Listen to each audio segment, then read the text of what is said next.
আয়াতুল কুরসি, এই আয়াতটি আয়াতুল কুরসি হিসেবে পরিচিত। কি নামে পরিচিত? আয়াতুল কুরসি। এখানে মহান আল্লাহ পাকের এমন সব পূর্ণাঙ্গ পরিচিতি পেশ করা হয়েছে যার নজির গোটা কোরআন শরীফে নাই। সুবহানাল্লাহ। তাই হাদিস শরীফে এই আয়াতটিকে শ্রেষ্ঠ আয়াত বলা হয়েছে। কোরআন শরীফের কি আয়াত? শ্রেষ্ঠ আয়াত বলা হয়েছে। আমরা প্রত্যেকটি ফরজ নামাজের পরে এই আয়াতে কারিমা পড়ে থাকি, ঠিক কিনা বলে? আল্লাহ বলেছেন প্রত্যেক ফরজ নামাজের পরে আয়াতুল কুরসি যে ব্যক্তি পাঠ করবে, কিয়ামতের দিন আল্লাহ রাব্বুল আলামিন ওই ব্যক্তির ব্যাপারে সিদ্ধান্ত নেবেন, আল্লাহ তাকে জান্নাত দান করে দিবেন। হতে পারে এবার আপনারা কেউ করতে পারেন, বাস ওয়াজ আর না শুনলে চলবে, আয়াতুল কুরসি পড়বো আর জান্নাতে চলে যাব। না, বিষয়টা এমন নয়। বিষয়টা হচ্ছে এই আয়াতুল কুরসির মধ্যে এমন কিছু কথা আছে যা বুঝে যদি পড়ে আর আমল করে, আল্লাহ পাক কিয়ামতের সিদ্ধান্ত নেবেন, জান্নাত দিয়ে দিবেন। সুবহানাল্লাহ বলেন, সুবহানাল্লাহ। এর কারণ হলো আয়াতুল কুরসির মধ্যে আল্লাহ পাক সার্বভৌমত্বের কথা বলেছেন। আজ আমরা স্লোগান দেই সব সমস্যার সমাধান। ও মাশাআল্লাহ, চট্টগ্রামের সবাই বোধহয় এই পরিচিত স্লোগানটা জানেন না। জবাব তা আপনারা জবাব দিতে পারলেন না কেন? সব সমস্যার সমাধান দেন স্লোগান আপনারাই।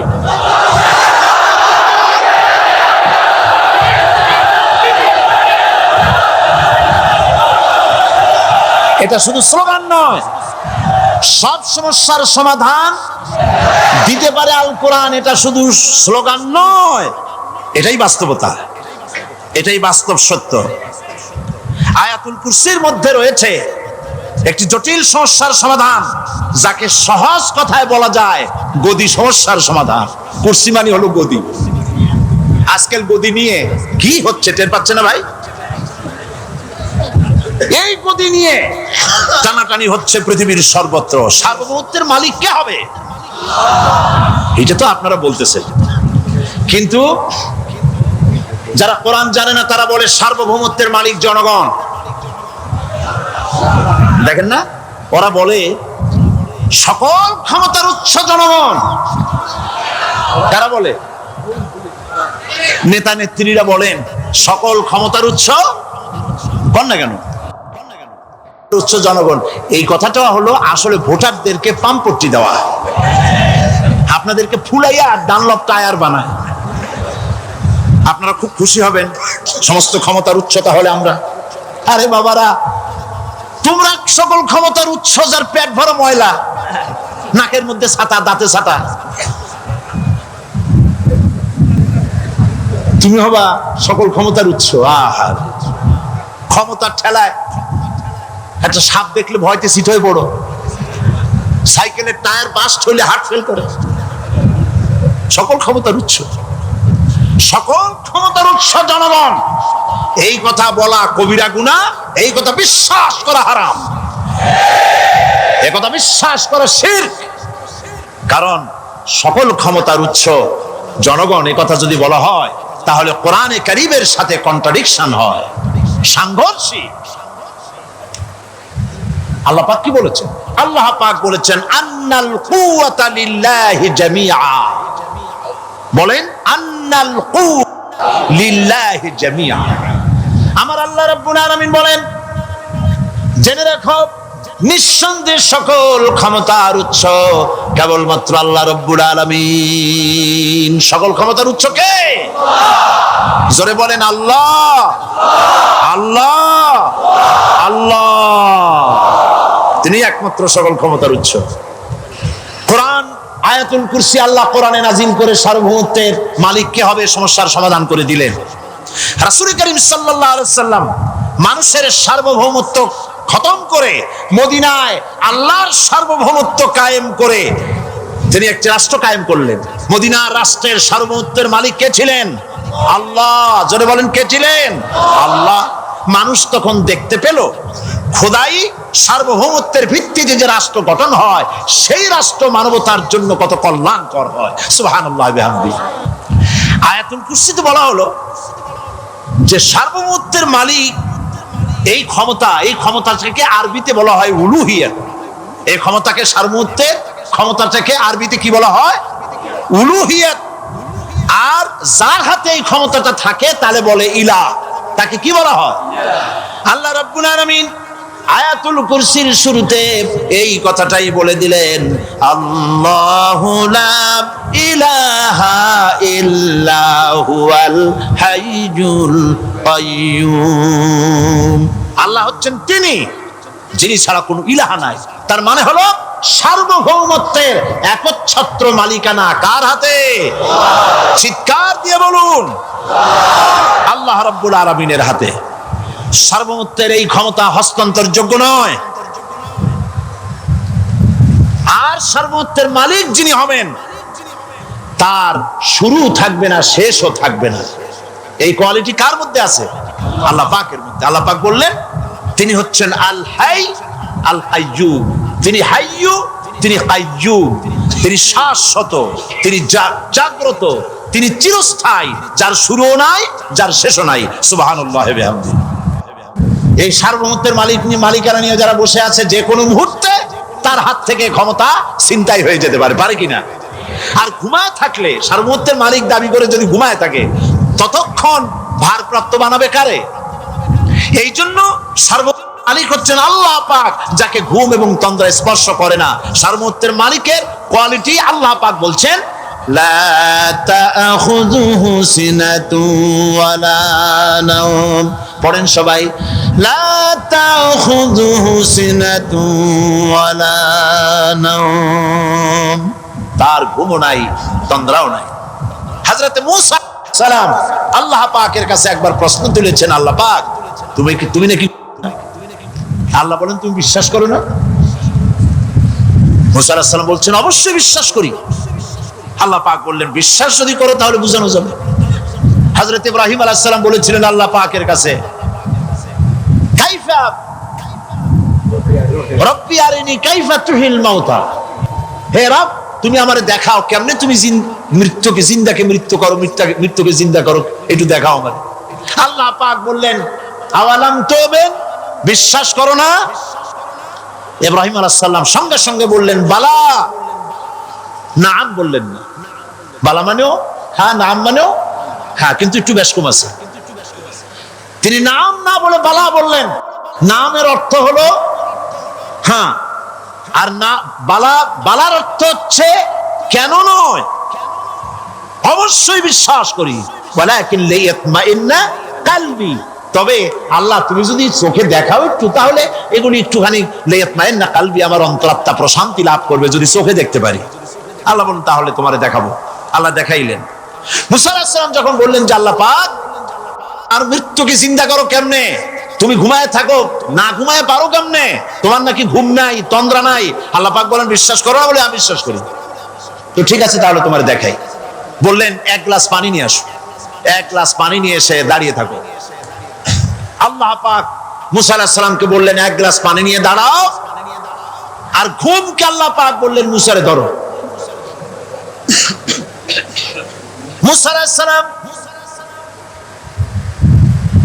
নিদ্রাচ্ছন্ন হলেন, তন্দ্রা এসে গেল, হাত শিথিল হয়ে হাতের থেকে পানি ভর্তি গ্লাস পড়ে ভেঙে চুরমার হয়ে গেল। মূসা আলাইহিস সালাম ভয় পেয়ে গেলেন। আল্লাহ রাব্বুল আলামিন বলেন ভয় পাওয়ার কোনো কারণ নাই, তোমার প্রশ্নের জবাব আমি এভাবেই দিলাম। এক গ্লাস পানি নিয়ে কয়েক মিনিট দাঁড়াইতে পারো নাই, ঘুমের সঙ্গে সঙ্গে গ্লাস পড়ে ভেঙে গেল। তামাম আকাশ আর জমিন, গোটা সৃষ্টি জগৎ তোমার আল্লাহ পাকের হাতের মুঠার মধ্যে রয়েছে। আল্লাহ যদি ঘুমায় যায় সব শেষ হয়ে যাবে। তামাম সৃষ্টি জগতের ট্রাফিক কন্ট্রোল আল্লাহ কর্তৃক হয়। আর মানুষের যা হয় আল্লাহ পাক তার থেকে সম্পূর্ণ মুক্ত। আল্লাহ পাকের ঘুম নাই, তন্দ্রাও নাই। লা তাখুযুহু সিনাতুন ওয়ালা নাওম। ঘুমও নাই, তন্দ্রাও নাই। আল্লাহ পাক সমস্ত রকমের মানবীয় কোয়ালিটি থেকে, গুণ থেকে মুক্ত, মুবাররা, পবিত্র। আল্লাহ রাব্বুল আলামিন সার্বভৌমত্বের একচ্ছত্র মালিক হচ্ছেন আল্লাহ পাক। তিনি ছাড়া কোনো ইলাহা নাই। তিনি পরিষ্কার করে বলছেন, আল্লাহু লা ইলাহা ইল্লা হুয়াল হাইয়ুল কাইয়্যুম। সবাই পড়েন, আল্লাহু লা ইলাহা ইল্লা হুয়াল হাইয়ুল কাইয়্যুম। আল্লাহ হচ্ছেন সার্বভৌমত্বের মালিক, তিনি ছাড়া কোনো ইলাহ নাই। এমন একটি আয়াত তাফসীরের জন্য আল্লাহ এনে দিয়েছেন, যেই আয়াতটি বুঝলে পরে দুনিয়াও শান্তি, আখিরাতেও শান্তি। গদি সমস্যার সমাধান হবে, সব সমস্যার সমাধান হবে। আয়াতুল কুরসি এমন আয়াত যা তেলাওয়াত করলে, বুঝলে, আমল করলে কিয়ামতের দিন আল্লাহ পাক তার সম্পর্কে সিদ্ধান্ত নেবেন, জান্নাত দিয়ে দিবেন। সুবহানাল্লাহ। আউযু বিল্লাহি মিনাশ শাইতানির রাজীম। বিসমিল্লাহির রাহমানির রহিম। প্রত্যেক অক্ষরে অক্ষরে 10-10 করে নেকি এখন আমাদের নামায় আমলে লেখা হচ্ছে। সুবহানাল্লাহ। গলা ছেড়ে দিয়ে সবাই পড়েন আমার সাথে, আল্লাহু লা ইলাহা ইল্লা হুয়াল হাইয়ুল কাইয়্যুম লা তাখুযুহু সিনাতুন ওয়ালা নাওম লাহু মা ফিস সামাওয়াতি ওয়া মা ফিল আরদ من ذا الذي يشفع عنده إلا بإذنه يعلم ما بين أيديهم وما خلفهم ولا يحيطون بشيء من علمه إلا بما شاء وسع كرسيه السماوات والأرض ولا يؤوده حفظهما وهو العلي العظيم صدق الله العظيم। আয়াতুল কুরসি হচ্ছে কোরআন শরীফের সর্বশ্রেষ্ঠ আয়াত। সুবহানাল্লাহ। রাসূল বলেছেন আয়াতুল কুরসি হচ্ছে কোরআনে কারীমের সর্বশ্রেষ্ঠ আয়াত। এবং আল্লাহ পাকের তাওহীদের ব্যাপারে, সার্বভৌমত্বের ব্যাপারে এত বিস্তারিত অল্পের মধ্যে আর অন্য কোন আয়াতের মধ্যে ভাবে আসে নাই। এই জন্য আয়াতুল কুরসির এত মর্যাদা। কালকে আরো একটি হাদিস শোনাচ্ছিলাম, বোধহয় নিশ্চয়ই আপনাদের মনে আছে, প্রত্যেক ফরজ নামাজের পরে আয়াতুল কুরসি যে একবার পড়বে, তেলাওয়াত করবে, কিয়ামতের দিন আল্লাহ পাক তার সম্পর্কে সিদ্ধান্ত নেবেন, তাকে জান্নাত দিয়ে দিবেন। সুবহানাল্লাহ কইতে ইচ্ছে করলো না? আলহামদুলিল্লাহ বলবেন না?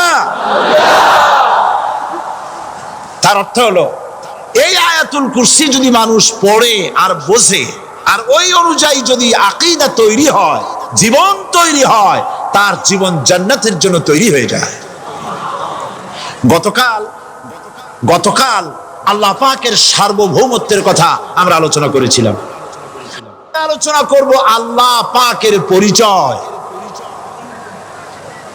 আল্লাহ পাক তিনি কে? আমরা বলি আল্লাহ। আমরা কি বলি? বলেন সবাই, কি বলি? আমি অনেকবার আপনাদেরকে এই কথাটা বলেছি, বোধহয় নিশ্চয়ই মনে আছে।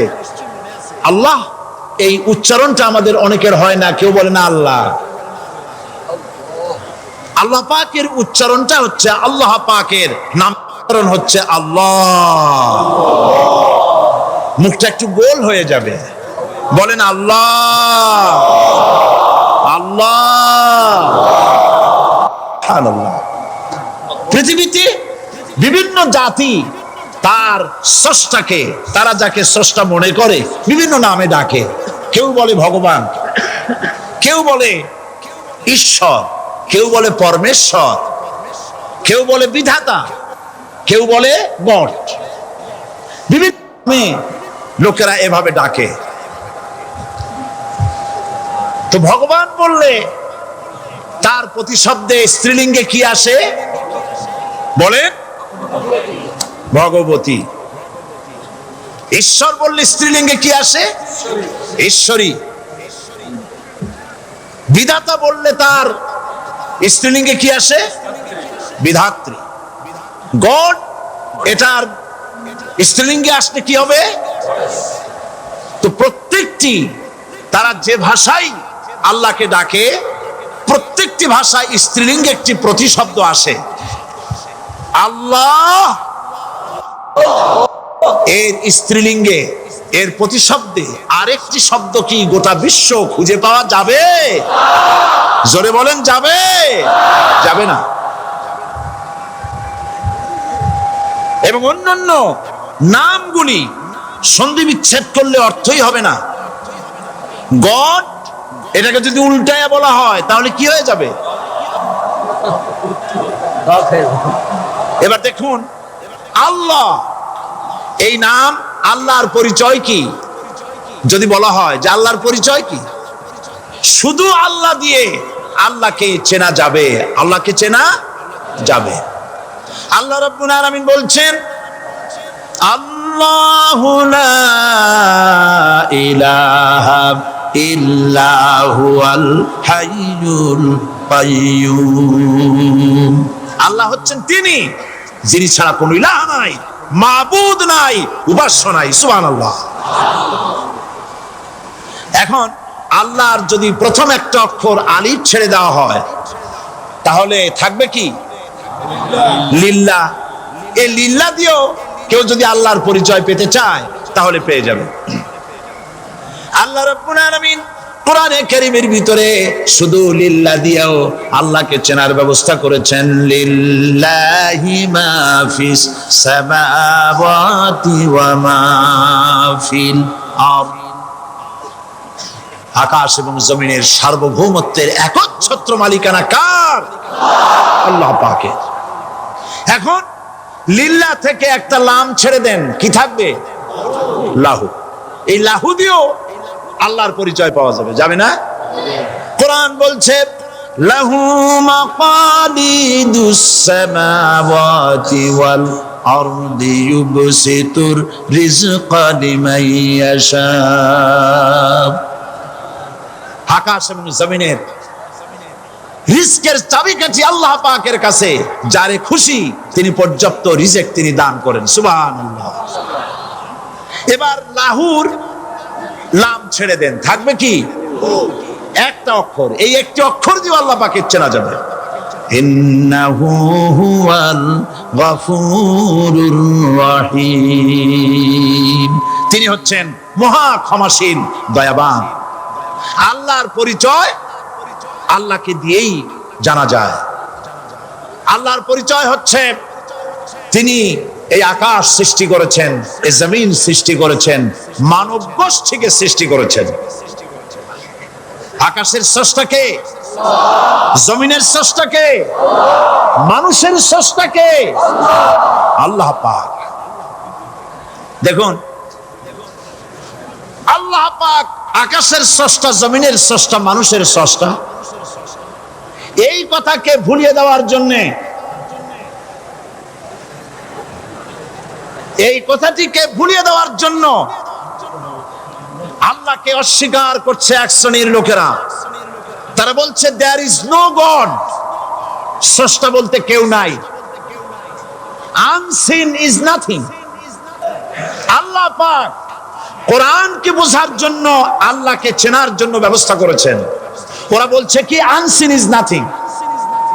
যা দেখা যায় না সেটা কিছুই না, সেটা বিশ্বাস করি না। তা আল্লাহর যখন রং নাই, গন্ধ নাই, তাকে বিশ্বাস করি কেমনে? বলে নাউজুবিল্লাহি মিন যালিক। আরে ভাই, তোমরা তো এমন বহু জিনিস আছে যা না দেখে বিশ্বাস করো। আপনারা কি বাতাস দেখেছেন? বিশ্বাস করেন কিনা? বিশ্বাস করেন কিনা? আপনারা কি ইথার দেখেছেন? বিশ্বাস করেন কিনা? ফুলের গন্ধ দেখেছেন, কিন্তু বিশ্বাস করেন কিনা মাধ্যাকর্ষণ শক্তি, ল অফ গ্রাভিটেশন আপনারা চোখে দেখেছেন? বিশ্বাস করেন কিনা? অনেক জিনিস এমন আছে যা আমরা চোখে দেখি না কিন্তু বিশ্বাস করি। হযরত ইমাম আবু হানিফা রাহমাতুল্লাহ আলাইহির সাথে এক নাস্তিকের বহস হবে। স্থান এবং তারিখ নির্ধারণ করা হলো। ইমাম সাহেব দেরি করে আসলেন। নাস্তিক বলছে, আমি আপনার সঙ্গে কোনো বিতর্কে যেতে চাই না, কারণ আপনি ওয়াদা রক্ষা করতে পারেন নাই, নির্ধারিত সময় অন্তত 3 ঘন্টা পরে এসেছেন। তিনি বললেন, আমি কেন দেরি করলাম সেটা তো তুমি জিজ্ঞেস করবে। আচ্ছা বলেন কেন দেরি করেছেন?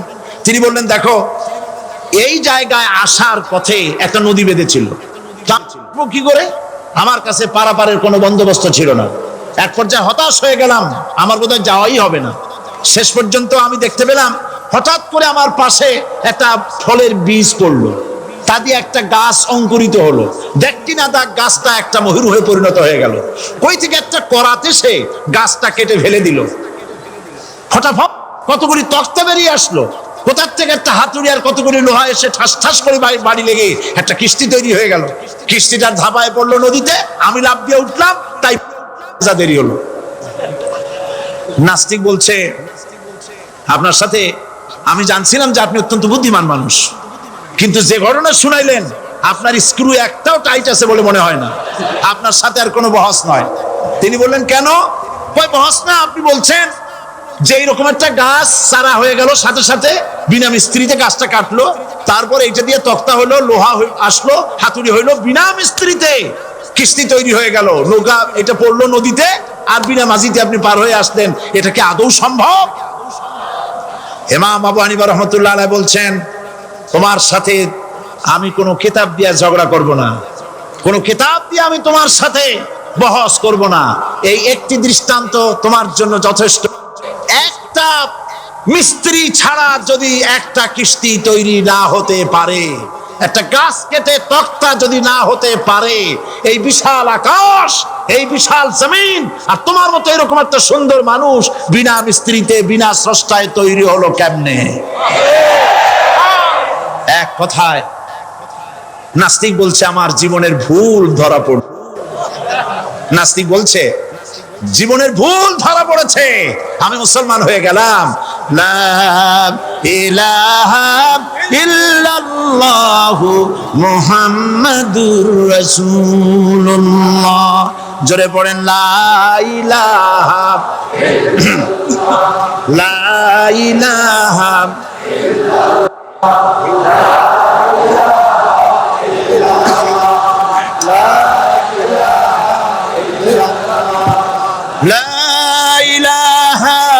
ইল্লাল্লাহু মুহাম্মাদুর রাসূলুল্লাহ।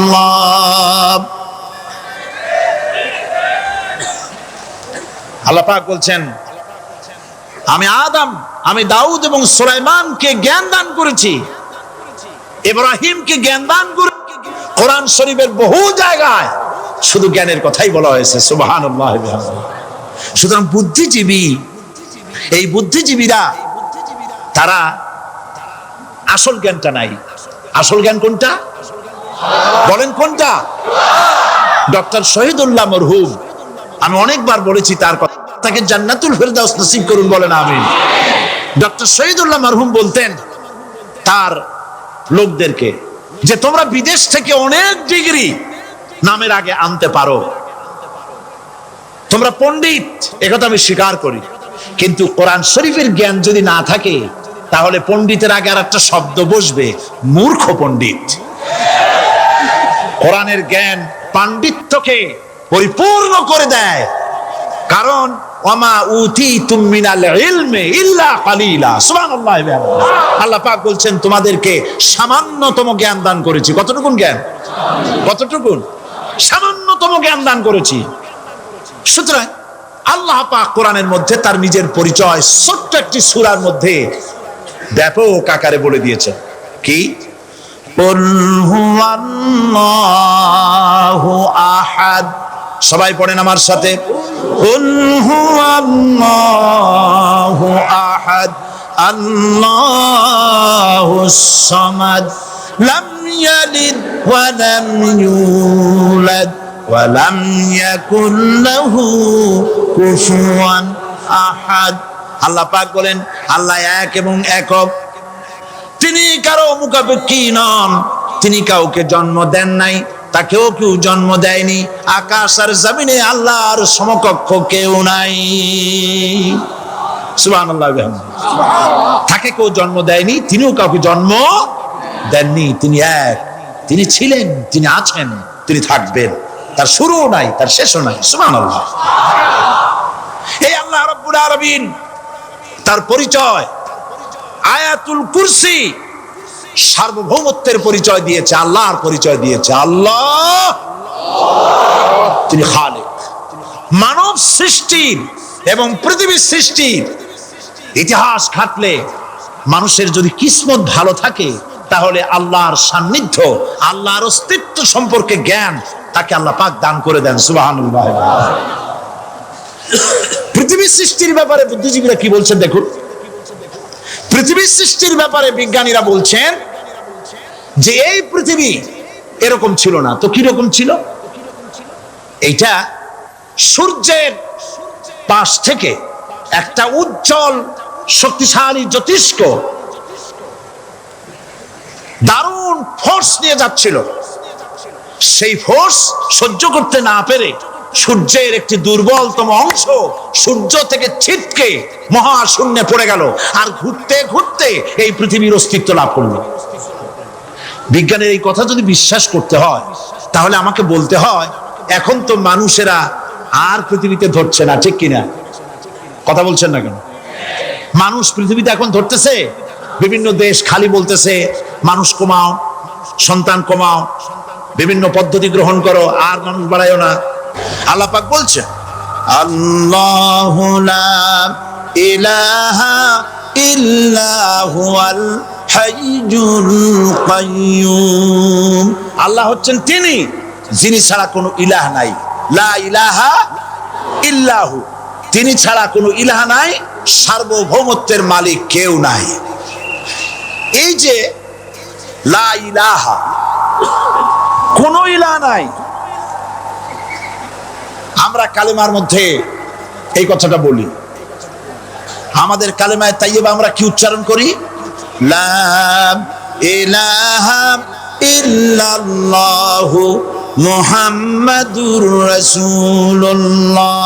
জোরে পড়েন লা ইলাহা ইল্লাল্লাহু, লা ইলাহা ইল্লাল্লাহু মুহাম্মাদুর রাসূলুল্লাহ। লা ইলাহা, কোনো ইলাহ নাই। এই দাওয়াত দিয়েছেন দুনিয়ার সমস্ত পয়গম্বর। এটা কি শুধু রাসূলুল্লাহর দাওয়াত ছিল? সমস্ত নবীদের স্লোগান ছিল একটা। সমস্ত নবীদের স্লোগান ছিল কয়টা? সবাই বলুন, কি সেই স্লোগান? লা ইলাহা ইল্লাল্লাহ। কোরআন শরীফের ভিতরে ইলাহ শব্দ 147 বার এসেছে। লা ইলাহার অর্থ যদি এই হয়, কোনো উপাস্য নাই আল্লাহ ছাড়া, কোনো মাবুদ নাই আল্লাহ ছাড়া, মুহাম্মদ সাল্লাল্লাহু আলাইহি ওয়াসাল্লাম আল্লাহর প্রেরিত রাসূল, তাহলে তো এত ঝঞ্ঝাট হওয়ার কথা ছিল না। আপনারা বলেন, নবীরা যখনই এই দাওয়াত দিয়েছেন লা ইলাহা ইল্লাল্লাহ, তখন সংঘর্ষ হয়েছে কিনা? হয়েছে কিনা? বাধা আসছে কিনা? তাহলে এই কথাটা কি, যার কারণে এরকমের বাধা আসে? লা ইলাহা ইল্লাল্লাহ, এর চাইতে বিপ্লবাত্মক, এর চাইতে রিভলিউশন সৃষ্টিকারী কথা আল্লাহর আকাশের নিচে জমিনের উপরে আর একটাও হতে পারে না। লা ইলাহা ইল্লাল্লাহ। ইলাহ শব্দের অর্থ শুধু উপাস্য আর মাবুদ নয়।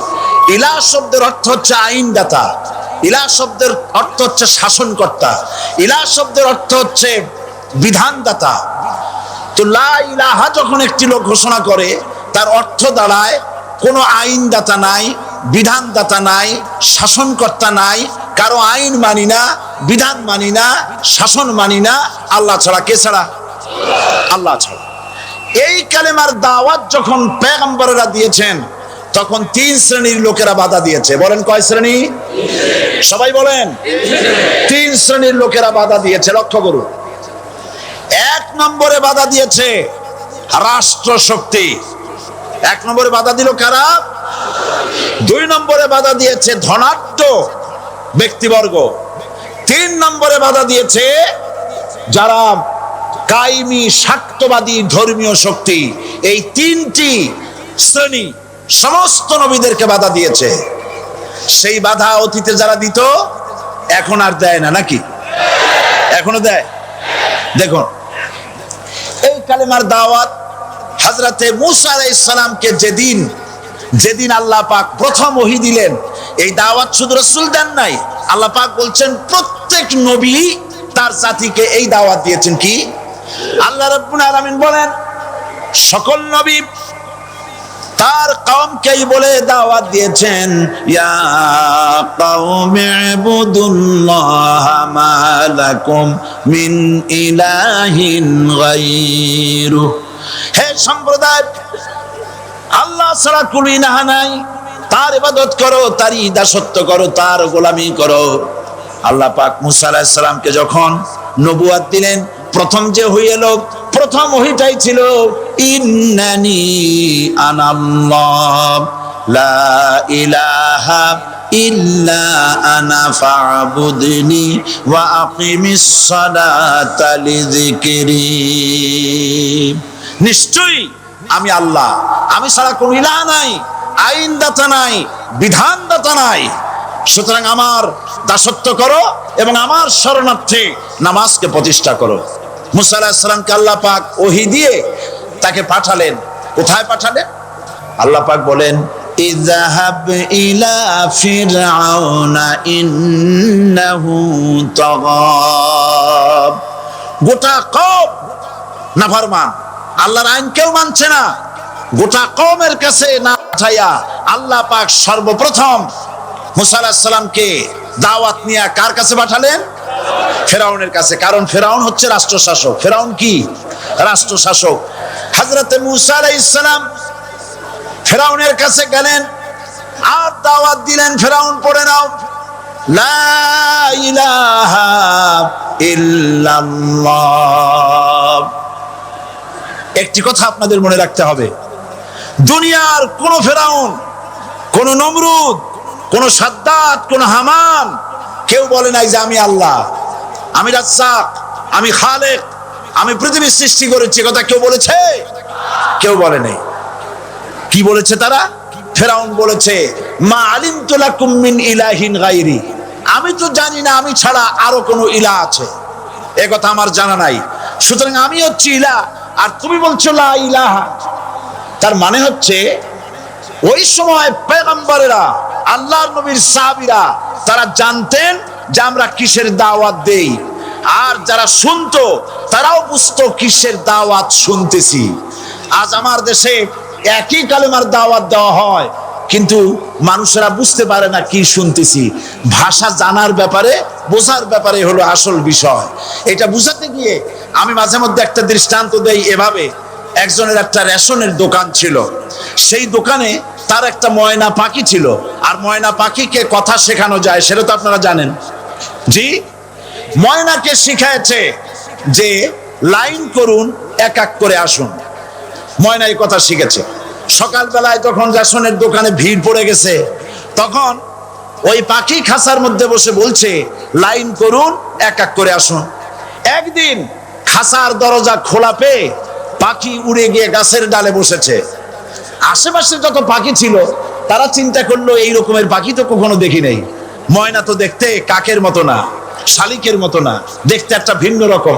ওরা এসে চতুর্দিক থেকে এই নবান্ত, এই যে নতুন এসেছে, ওরে ঠোকরানো শুরু করেছে চতুর্দিক থেকে।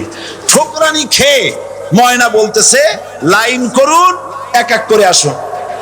এখন ময়না তো বোঝে না যে কি বলতেছি, আর যে পাখিরা ঠোকরাচ্ছে তারাও তো বোঝে না যে কি শুনতেছি।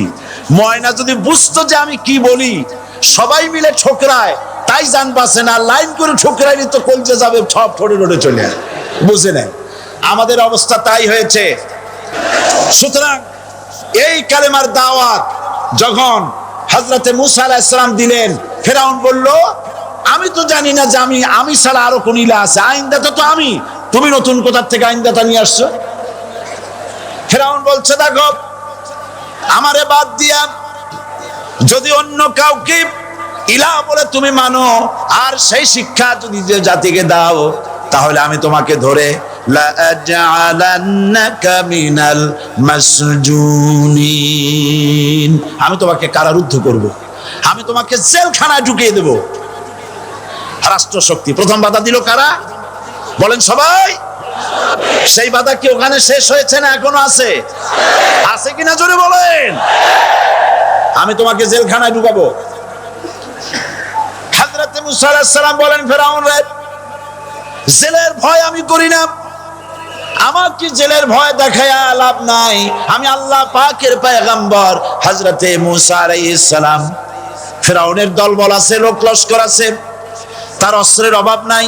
আল্লাহ রাব্বুল আলামিন মূসা আলাইহিস সালামের কাছে একটা অস্ত্র দিয়া দিলেন। দিছিলেন কিনা? আল্লাহ পাক হযরত মূসা কি বলেছেন? ওয়া মা তিলকা বিয়ামিনিকা ইয়া মূসা, মূসা রে তোমার হাতে ওটা কি? মূসা আলাইহিস সালাম বললেন, এটা লাঠি। আল্লাহ পাক বললেন, ফেলে দাও লাঠি। লাঠি ফালায় দিলেন, কি হয়ে গেল? হিয়া হাইয়াতুন তাসআ, লাঠি হয়ে গেল। এখন লাঠি পড়ে সাপ হয়ে গেল। সাপ দেখে নবী হোক, ওলি হোক, সাহাবী হোক আর আলেম হোক, সাপ দেখলে ভয় করে না মানুষের? মূসা আলাইহিস সালাম ভয় পেয়েছে। আল্লাহ রাব্বুল আলামিন হযরত মূসাকে শোনায় দিলেন, খুযহা ওয়া লা তাখাফ সানুঈদুহা সিরাতাহাল উলা,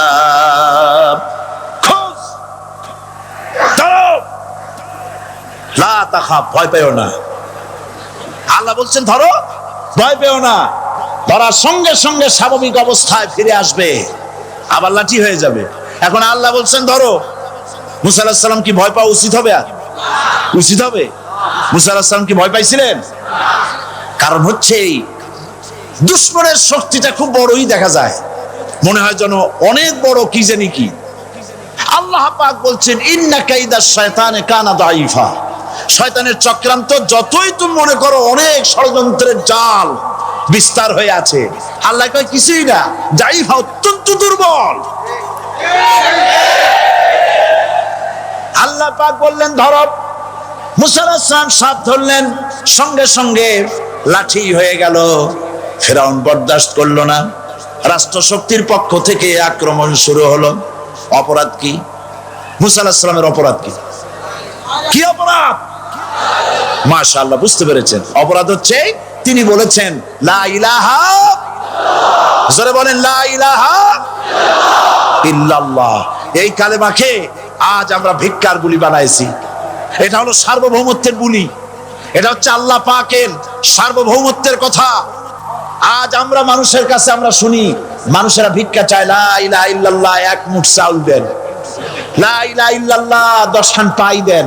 এই হচ্ছে কালেমার জিকির। আবার কেউ কেউ জিকির করতেছে লা ইলাহা আস্তে, ইল্লাল্লাহ জোরে, এমন জোরে কলব সাফ করে, কলব তাতে থাকলেও পারে গেলেও পারে। এই কালেমার জার, এর আঘাত পয়গম্বররা মেরেছেন। হযরতে মূসা আলাইহিস সালাম যখন বলেছেন লা ইলাহা ইল্লাল্লাহ, এই ধাক্কা ফেরাউন বরদাস্ত করতে পারে নাই। দরিয়ায় নীলের ভিতরে আল্লাহ পাক ডুবাইয়ে শেষ করে দিয়েছেন, দেন নাই? হযরতে মূসা আলাইহিস সালাম তার উম্মতেরা দরিয়ার পাশে বসে দ্বীনি কথাবার্তা বলতেছেন। এমন সময় ফেরাউন, তার শত্রু হচ্ছে মূসা আলাইহিস সালাম। শত্রু কেন? মূসা কি ফেরাউনের পাকা ধানে মই দিয়েছে নাকি? বলেন আপনারা। তার হালের গরু পিটায় মারছে নাকি? অপরাধ হলো তিনি আল্লাহর জমিনে আল্লাহর আইন প্রতিষ্ঠার কথা বলেছেন। এই শুধুমাত্র এই অপরাধে ফেরাউন তার দলবল নিয়ে 3 দিক থেকে আক্রমণ করেছে। মূসা আলাইহিস সালামের উম্মতেরা ভয় পেয়ে গেছেন। তারা বলছেন ইন্না লামুদরাকুন, আমরা পাকড়াও হয়ে গেছি। তিন দিকে সাঁড়াশি আক্রমণ, তিন দিকে শত্রু, একদিকে দরিয়া, পালাবার রাস্তা আছে? হযরত মুসা আলাইহিস সালাম ভয় পেয়ে গেলেন, সারেন্ডার করলেন না। হযরত মুসা আলাইহিস সালাম বললেন, কাল্লা, কখনো নয়, ভয় পাওয়ার কোনো কারণ নাই। রব্বি সায়াহদিন, অবশ্যই আমার রব আমার জন্য রাস্তা করে দিবেন। ভয় পাইও না, আমার রব রাস্তা করে দিবেন। আল্লাহ রাব্বুল আলামিন হযরত মুসা আলাইহিস সালামকে অর্ডার করলেন, হাতের লাঠি দিয়া দরিয়ার উপরে আঘাত করো। হযরত মুসা আলাইহিস সালাম দরিয়ার উপরে আঘাত করলেন। রাস্তা ছিল দরকার একটার, এক বাড়িতে আল্লাহর হুকুমে লাঠি দিয়ে একটি আঘাত করার সঙ্গে সঙ্গে হযরত মুসার তার সঙ্গী সাথী দরিয়া পার হওয়ার জন্য দরিয়ার মধ্যে দিয়ে আল্লাহ 12টা রাস্তা পয়দা করে দিলেন। সে আল্লাহ আছে না নাই? এত আসতে বলেন কেন? ভয় পাওয়ার কারণ আছে? রাষ্ট্র শক্তি বাধা দিয়েছে সমস্ত নবীদেরকে। কেন? নবীদের চরিত্র খারাপ? জোরে বলে, নবীদের চরিত্র খারাপ? নবীদের চাইতে মাসুম, বেগুনাহ, উন্নত চরিত্রের মানুষ আল্লাহর আকাশের নিচে জমিনের উপরে আর হয় নাই। তোমরা যে সামনে তাদের পিছনে দৌড়াও, অমুকের সৈনিক, নেতা নেতা করে মরো, এইসব নেতা যাদের পিছনে দৌড়াও, এই নেতাগুলি, আমি জিজ্ঞেস করি আপনাদেরকে, এই নেতাগুলি জীবনে একবারও জিনা করে নাই? এই ব্যাপারে অনুসারীরা আপনারা কি নিশ্চিত? মিথ্যা কথা জীবনেও কয় নাই, প্রতারণা করে নাই, ঠাট্টা করে নাই, বিদ্রুপ করে নাই, মদ খায় নাই, মানুষ হত্যা করে নাই। কিসের নেতা? নেতা হচ্ছেন সেই ব্যক্তি যিনি বলেছেন, ও আমার স্ত্রীরা, ও আমার সাহাবীরা, রাতের আধারে আমার মধ্যে যা আচরণ দেখতে পাও, দিনের আলোতে আমার মধ্যে যা দেখতে পাও, সবগুলি খুলে খুলে মানুষের কাছে বলে দাও। তার নাম বিশ্বনবী মুহাম্মদ রাসূলুল্লাহ সাল্লাল্লাহু আলাইহি ওয়াসাল্লাম।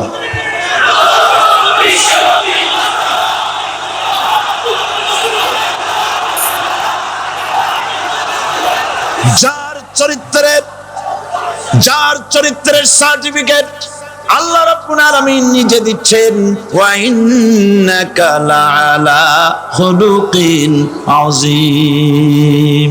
নবী হে, উন্নত চরিত্রের উপরে আপনি প্রতিষ্ঠিত। সুবহানাল্লাহ। কে সার্টিফিকেট দিচ্ছেন? আযীম, আযীম।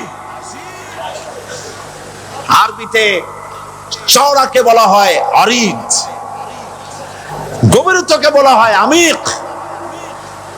কত প্রশস্ত, যা মাপার কোনো ফিতা নাই, কত গভীর, যা মাপার কোনো যন্ত্র নাই, এইটাকে আরবিতে বলা হয় আজিম। সুবহানাল্লাহ বলতে ইচ্ছে করে না? ও নবী, তোমার চরিত্র এমন যা মাপার মতো যন্ত্র পৃথিবীতে নাই। লা ইলাহা ইল্লাল্লাহ, পড়েন সবাই, লা ইলাহা ইল্লাল্লাহ। আপনিও যদি নবীদের মতো, সাহাবীদের মতো বুঝা এই কলেমার দাওয়াত দেন, বাধা আসবেই। বোঝাবুঝির ব্যাপার, বুঝতেই সারলো। কত মাহফিল হয় বাংলাদেশে, হয় না? কোনো বাধা নাই, ঠিক কিনা? কত পূজা হয়, পার্বণ হয়, গান হয়, থিয়েটার হয়, গুনাহগার বিবির গান হয়, কত কিছু হয়। কোনো বাধা আছে? তাফসীরের মাহফিলে বাধা। কারণ ওরা বুঝতে পেরেছে এ তাফসীরের মাহফিলে গাজীর গীত হয় না, এ তাফসীরের মাহফিলে আল্লাহর সার্বভৌমত্ব কায়েমের আন্দোলন চলে।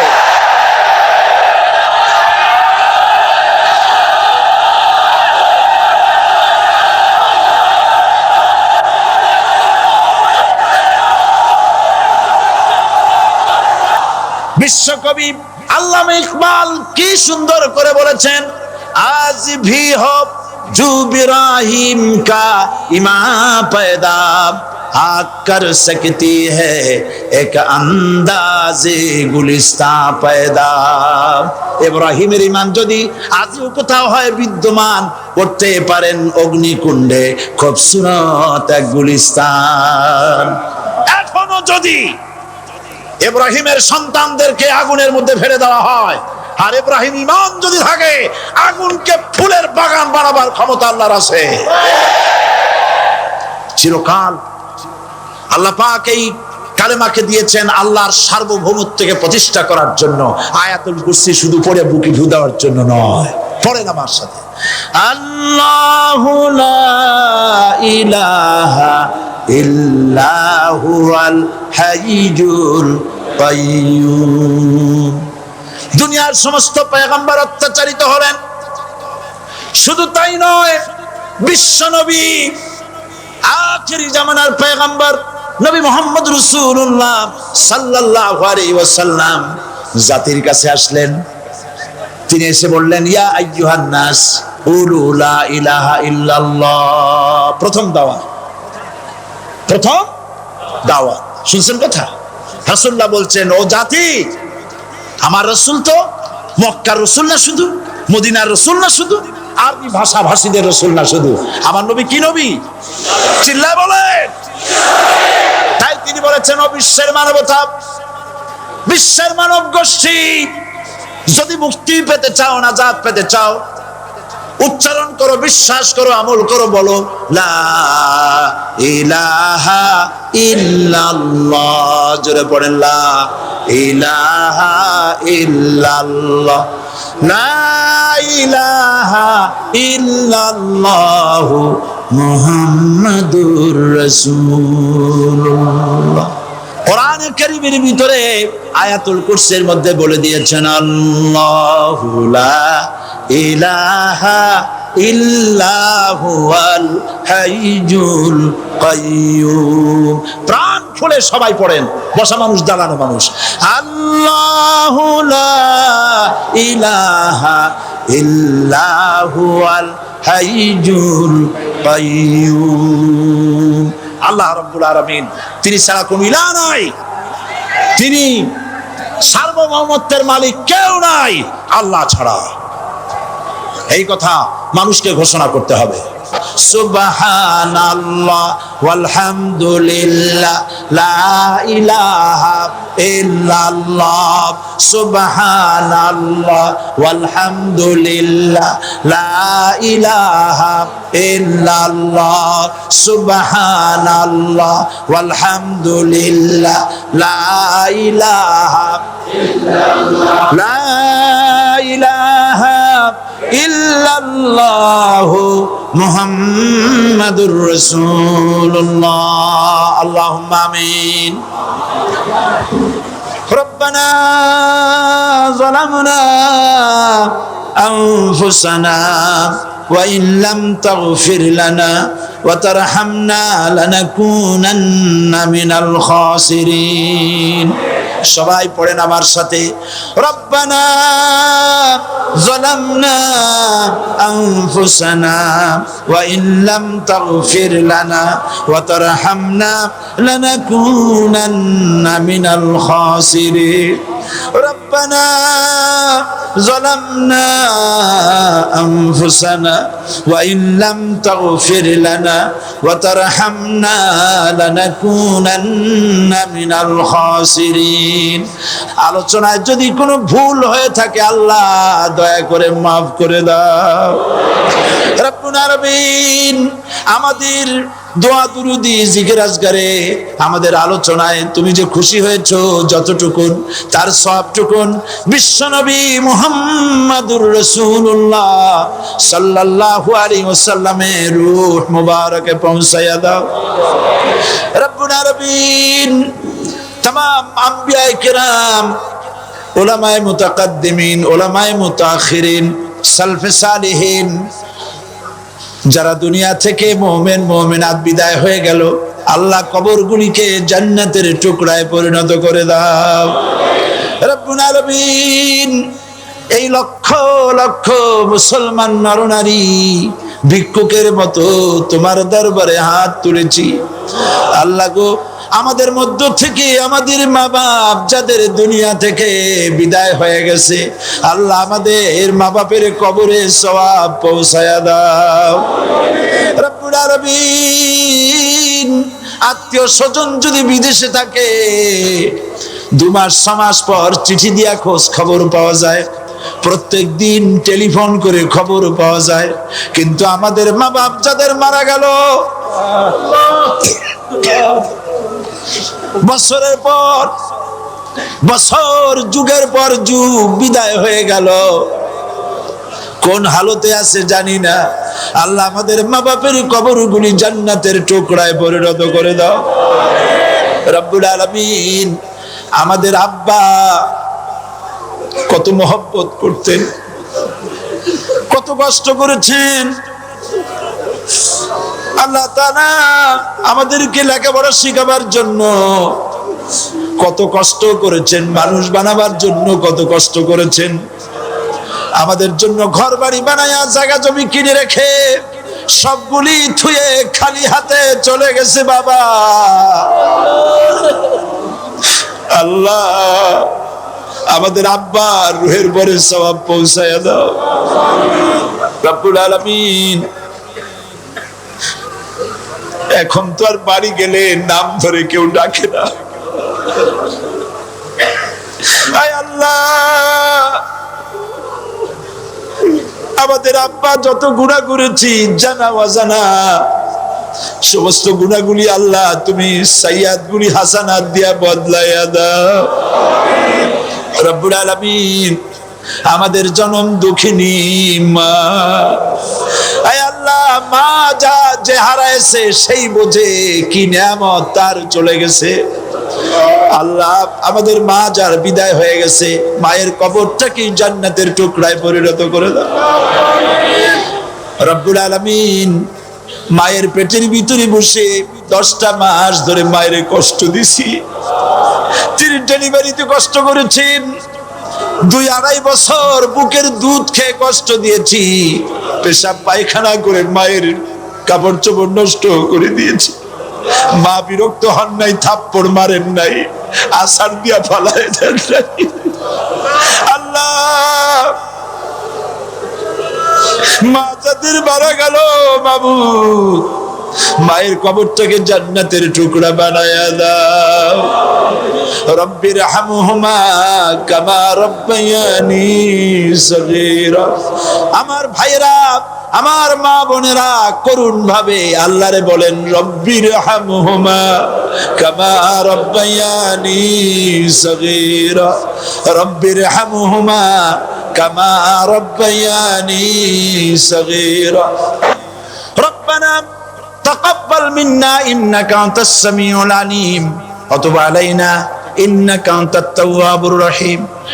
সুবহানা রাব্বিকা রাব্বিল ইজ্জাতি আম্মা ইয়াসিফুন ওয়া সালামুন আলাল মুরসালিন ওয়ালহামদুলিল্লাহি রাব্বিল আলামিন। ওয়াজআল আখিরা কালিমাতিনা ইনদাল মাউত লা ইলাহা ইল্লাল্লাহু মুহাম্মাদুর রাসূলুল্লাহ।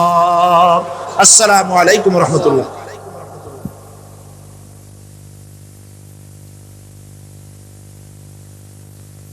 মানুষ যখন মারা যায় তখন বলা হয় যে লোকটি ইন্তেকাল করেছে। ইন্তেকাল আরবি শব্দ, মুনতাকিল হওয়া, ট্রান্সফার হওয়া। আমরা একটা জগতে ছিলাম, আর একটা জগতে এসেছি, এবং এখান থেকে আমরা আর একটা জগতে ফিরে যাব।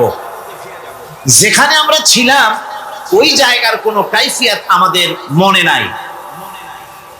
ওইটার নাম হচ্ছে আলমে আরওয়াহ। বলুন তো ওইটার নাম কি? আলমে আরওয়াহ, রুহের জগৎ। রুহের জগৎ থেকে আমরা এসেছি আলমে আসবাবে, বস্তু জগতে এসেছি।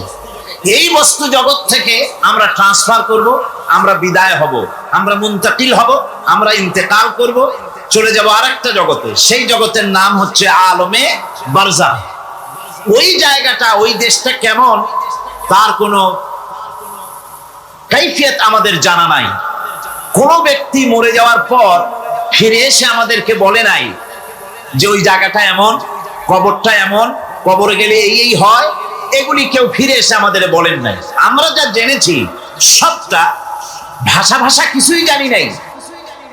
এই জায়গাটা কম সময়, খুবই কম, আর যে জায়গায় যাব সেই জায়গাটা অনেক লম্বা। যেখানে আসি সেই জায়গাটা এতই ছোট। আজকে পত্রিকায় দেখলাম এক গায়ক, তিনি শিল্পকলা একাডেমিতে 1 সেকেন্ডের বিশ্বাস নাই, এই 1 সেকেন্ডের বিশ্বাস নাই, গান গাওয়া শেষ করতে পারে নাই, বাস দুনিয়া থেকে বিদায় হয়ে গেছে। তার গানটার প্রথম লাইনই ছিল 1 সেকেন্ডের বিশ্বাস নাই। এই গানটা গাইলেন তিনি, লোকেরা আনন্দ করলো, হাতের তালির রেশ ফুরাতে পারে নাই, এর ভেতরেই তিনি বিদায় হয়ে গেলেন। দুনিয়াটা এতই ক্ষণস্থায়ী, মানুষের জীবনটা এতই ক্ষণস্থায়ী, কচু পাতার উপরের পানি তারও তো কিছুটা স্থায়িত্ব আছে, টলমল করে, এই আছে এই নাই। মানুষের জীবনও এর থেকেও খুবই ছোট্ট, আর দুনিয়াটাও খুবই ক্ষণস্থায়ী। আর যেখানে যাব ওই জায়গাটা এত বিরাট, এত ব্যাপক, যার কোনো সীমা নাই, যার কোনো শেষ নাই, অনন্তকাল কত বছর থাকতে হবে তার কোনো সীমানাও আমাদের জানা নাই, কত বছর থাকা লাগবে। মাওলানা রুম বলেছেন হিসাব আমার কাছে একটা আছে। বলে সেটা কিরকম? তিনি বলেছেন একটা হিসাব আমি জানি, তা হচ্ছে এই পৃথিবী ভরা যদি থাকে সরিষা, আকাশ পর্যন্ত উঁচা। মাওলানা রুম আলাইহির রাহমা তিনি বলছেন, আর সপ্ত আকাশের উপরে থাকে যদি একটি ছোট্ট পাখি, ওই পাখিটা পৃথিবীতে এসে একটা দানা নিয়ে যাবে, 7 আকাশের উপরে রাখবে, 70,000 বছর বিশ্রাম করবে, আবার আসবে আর একটা দানা নিয়ে গিয়ে 7 আকাশের উপরে রেখে 70,000 বছর বিশ্রাম করবে। মাওলানা রুম বলেন এমনি করে ওই পাখিটি 70,000 বছরের বিরতিতে একটা একটা দানা নিতে নিতে তামাম পৃথিবীর সমস্ত দানাগুলি যদি 7 আকাশের উপরে নেওয়া হয়েও যায়, তবুও আল্লাহ রাব্বুল আলামিন মানুষের জন্য যে পরকালের জীবন তৈরি করেছেন সেই জীবনের শেষ হবে না। কি বিশাল, কি জীবন যার কোনো শেষ নাই। শুধু বিচারের দিনটা হবে 50,000 সানা মিম্মা তাউদ্দুন। দুনিয়ার হিসাব মতে যে তোমরা গোনো, এই গণনা মতে 24 ঘন্টার দিন, 7 দিনের সপ্তাহ, 30 দিনের মাস, 52 সপ্তাহের বছর, এইভাবে করে মাস দিন যেভাবে তোমরা গণনা করো, 50,000 বছর পৃথিবীর 50,000 বছর যত বড় লম্বা, কিয়ামতে শুধু বিচারের দিনটাই হবে এত বড় লম্বা। সুবহানাল্লাহ। সুতরাং সেই পরকাল, এই পরকালের উপরে বিশ্বাস, এটা হলো সবচেয়ে গুরুত্বপূর্ণ একটি বিষয়। কোরআনে কারিমে সম্ভবত এমন কোন পৃষ্ঠা নাই যেখানে সরাসরি অথবা আকারে ইঙ্গিতে পরকালের কোনো কথা বলা হয় নাই। সম্ভবত কোরআনে কারিমের এমন কোন পৃষ্ঠা নাই। কোরআনে কারিমের ভেতরে মওত, হাসর, জাহান্নাম, জান্নাত, তারপরে সিরাত, মিজান, মানাজির কিয়ামত ইত্যাদি, অর্থাৎ মৃত্যুর পরের জীবন সম্পর্কে আল্লাহ পাক কোরআনে যা আলোচনা করেছেন তা যদি এক জায়গায় করা যায়, তা অন্তত গোটা কোরআন শরীফের 1/3 10 পারার সমান হয়ে যাবে। এখন চিন্তা করেন বিষয়টা কতই গুরুত্বপূর্ণ, যার জন্য কোরআনে কারিমে এতটা বিরাট, কোরআনের 1/3 আল্লাহ পাক পরকাল সম্পর্কে আলোচনা করেছেন। খুবই গুরুত্বপূর্ণ বিষয়। এই পরকালের উপরে যারা ঈমান আনবে না, পরকালকে যারা বিশ্বাস করবে না, তাদের সম্পর্কে আল্লাহ পাক বলছেন, ওয়াল্লাযীনা কাযযাবু বিআয়াতিনা ওয়া লিকাইল আখিরাতি হাবিতাত আ'মালুহুম। পরকালকে যারা বিশ্বাস করবে না, আখিরাতের দিনের পরে যাদের ঈমান থাকবে না, যারা বিশ্বাস করবে না, তাদের জীবনের সমস্ত ভালো কাজগুলি আল্লাহ রাব্বুল আলামিন বরবাদ করে দিবেন। তাদের জীবনের কোনো কাজে কোনো মূল্য নাই, সমস্ত কাজগুলি নিষ্ফল, বেকার। যারা নাকি পরকালকে বিশ্বাস করবে না। পরকালের বিশ্বাসটাই হচ্ছে মানুষের জীবনের সবচাইতে নৈতিকতার মূল ভিত্তি। একটা মানুষের চরিত্র ভালো হওয়ার জন্য পরকালের বিশ্বাসটা সবচেয়ে বড় জিনিস। মানুষ ভালো মন্দ, পরকালের দরকারটা কি? প্রশ্ন উঠতে পারে, পরকালটা না হলে কি হইতো? পরকালটা এই জন্য হবে, এই জন্য দরকার যে পৃথিবীতে মানুষ অনেক ভালো কাজ করে, আবার অনেক খারাপ কাজও করে, দুরকমই করে। যত ভালো কাজ করে, এই ভালো কাজের পুরস্কার পৃথিবীতে দেওয়া সম্ভব নয়। একটা মানুষ এত ভালো কাজ করলো, নামাজ পড়লো, রোজা রাখলো, হজ করলো, যাকাত দিল, তারপরে আল্লাহর দ্বীন প্রতিষ্ঠার জন্য কষ্ট করলো, জেল খাটলো, জরিমানা দিল, ফাঁসির মঞ্চে চড়লো, তার এত ভালো কাজের পুরস্কার এই পৃথিবীতে দেওয়া সম্ভব নয়। এজন্য এমন একটা সময় দরকার যেখানে এগুলি, এই বিরাট একটা লম্বা সময় তাকে পুরস্কার দেওয়া যায়, সেজন্য পরকালের প্রয়োজন। আবার পৃথিবীতে এমন বহু লোক আছে যারা এত অন্যায় করে যে অন্যায়ের শাস্তি পৃথিবীতে এই সীমিত সময় দেওয়া সম্ভব নয়। যেমন দৃষ্টান্ত দিতে গিয়ে আমি বলি যে একটা মানুষ যদি একটা মানুষকে হত্যা করে, তাহলে আপনি তাকে ওই একটা হত্যার বিনিময়ে তাকেও আপনি হত্যা করলেন, তাকেও ফাঁসি দিয়ে দিলেন। কিন্তু একটা মানুষ যদি লক্ষ লক্ষ মানুষ হত্যার কারণ হয়, একটা মানুষ যদি অনেকগুলি মানুষ মারে, তাহলে অনেকগুলি মানুষ মারার শাস্তি তো একটা জীবনের উপরে আপনি দিতে পারেন না। তাকে তো, তার জীবন তো একটাই, তার জীবন কয়টা? একটা গুলি করলেন, ফাঁসি দিয়ে দিলেন, তার একটা জীবন গেল। কিন্তু সে তো মেরেছে অনেক, তার কারণে তো লক্ষ লক্ষ মরছে। কাজে এই শাস্তি পৃথিবীতে দেওয়া সম্ভব নয় বলে এমন একটা জায়গা দরকার যেখানে এই ধরনের বড় রকমের শাস্তি, দীর্ঘমেয়াদী শাস্তি দেওয়া যায়, শরীরটাও সেরকমের বানানো যায়, এই ধরনের করে একটি জায়গা দরকার। সেই জায়গার নাম হচ্ছে পরকাল, সেই জায়গাটার নাম হচ্ছে আখিরাত। সুতরাং পরকালে যে বিশ্বাসী ব্যক্তি, সে ব্যক্তি চুরি, ডাকাতি, জেনা, ব্যভিচার, হত্যা, ধর্ষণ ইত্যাদি থেকে তিনি হবেন মুক্ত। আর যে ব্যক্তি পরকালকে বিশ্বাস করবে না, তার দ্বারা হবে না এমন কোনো কাজ নাই, সবকিছুই তার দ্বারা সম্ভব। এরপরে আল্লাহ পাক বলছেন যে পরকাল বিশ্বাস মানুষকে দায়িত্ববান বানায় দেয়। পরকালের বিশ্বাস মানুষকে কি বানায়? দায়িত্ববান বানায়। যেহেতু তোমার তো খালি খালি সৃষ্টি করা হয়নি। আল্লাহ রাব্বুল আলামিন কোরআনে কারীমের মধ্যে বলছেন, আফাহাসিবতুম আন্নামা খালাকনাকুম আবাসান ওয়া আন্নাকুম ইলাইনা লা তুরজাউন। লোকেরা কি ভেবেছে? তোমরা কি এটাই মনে করেছো যে আমি তোমাদেরকে এমনি এমনি সৃষ্টি করেছি আর তোমাদেরকে আমার কাছে ফিরে আসতে হবে না? এটাই কি ভেবেছো তোমরা? তোমাদেরকে সৃষ্টি করা হয়েছে এবং তোমাদেরকে আমার দরবারে সকলকেই ফিরে আসতে হবে। পৃথিবীতে এমন কেউ নাই যে পৃথিবীতে টিকে থাকতে পারবে, সমস্ত মানুষকেই আল্লাহর দরবারে ফিরে যেতে হবে। আল্লাহ পাক কোরআনে কারীমের অন্যত্র বলেছেন, আয়াহসাবুল ইনসানু আইয়ুতরাকা সুদা। মানুষ কি ভেবেছে যে আমি তাকে নিরর্থক সৃষ্টি করেছি, তার কোনো হিসাব হবে না, তার কোনো দেখার মতো কেউ নাই, তাকে এমনি এমনি আমি সৃষ্টি করেছি? তা না, প্রত্যেকটি মানুষকেই বিচক্ষণতার দাবি হিসেবে সৃষ্টি করা হয়েছে এবং তার সব কিছুকেই দেখা হচ্ছে। আল্লাহ পাক সব দেখতে পাচ্ছেন, তার নজরের সামনে আছে। আল্লাহ পাক দেখেন এবং শোনেন। আমরাও দেখি, আমরাও শুনি, কিন্তু আল্লাহ পাকের দেখা আর আমাদের দেখা, আল্লাহর শোনা আর আমাদের শোনা একরকম নয়। আমরা এই মাহফিলের বাইরে কি হচ্ছে আমরা দেখতে পাই না, ঠিক কিনা গণ? রাতের বেলায় আমরা আমাদের নিজেদেরকেও দেখি না, এমনকি আমরা আমাদের পেছনে কি হয়, পিছনে কি আছে তাও দেখি না। আপনারা যে আমার সামনে বসে আছেন, আপনাদের পেছনে লোকটা কি করতেছে তা আপনি দেখতে পাচ্ছেন। মেঘ হলে মেঘের উপরে কি হয় দেখতে পাই না, কুয়াশার মধ্যে দেখতে পাই না, গাছের আড়ালে কি দেখতে পাই না, পাহাড়ের আড়ালে কি দেখতে পাই না। তারপরে শোনার ব্যাপারে একটা নির্ধারিত এলাকার আওয়াজ আমাদের কানে আসে, এর বাইরের কিছু আমরা শুনতেও পাই না।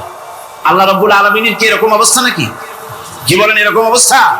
আল্লাহ সব দেখতে পান, সব শুনতে পান, এমন তার চোখের সামনে কোন অবস্ট্রাকশন নাই, তার চোখের সামনে কোন জিনিস অন্তরায় হয়ে দাঁড়াতে পারে না, কেউ কোনো জিনিস তার চোখের সামনে বাধার সৃষ্টি হতে পারে না, তাকে কেউ দেখতে পারে না, কিন্তু তিনি সবাইকে দেখতে পান। লা তুদরিকুহুল আবসার, তাকে কোন দৃষ্টিশক্তি তাকে দেখতে পাবে না, সমস্ত দৃষ্টিশক্তিকে তিনি দেখবেন, কিন্তু তাকে কেউ দেখতে পারবে না। সুবহানাল্লাহ ওয়া বিহামদিহি। সুতরাং তিনি সব দেখেন এবং সবই শোনেন। এই বিশ্বাস মানুষকে দায়িত্ববান বানায়। এই বিশ্বাস মানুষকে কি বানায়? জোরে গান, দায়িত্ববান বানিয়ে দেয়। আল্লাহ রাব্বুল আলামিন বলছেন, আয়াহসাবু আন লান ইয়াকদিরা আলাইহি আহাদ ইয়াকুলু আহলাকতু মালান লুবাদা আয়াহসাবু আন লাম ইয়ারাহু আহাদ। মানুষ কি ধারণা করেছে তার উপরে কারো কোনো ক্ষমতা চলবে না? সে বলে আমি অনেক ব্যয় করেছি, আর সে ভেবেছে তাকে দেখার মতো কেউ নাই। আল্লাহ পাক বলেন দেখার জন্য অবশ্যই একজন আছেন, তিনি হচ্ছেন আল্লাহ রাব্বুল আলামিন। কে দেখতে পান? জোরে সরে বলেন, কে দেখতে পান? আল্লাহ পাক সব দেখেন, সব শোনেন। এমনকি সমুদ্রের অতল তলদেশে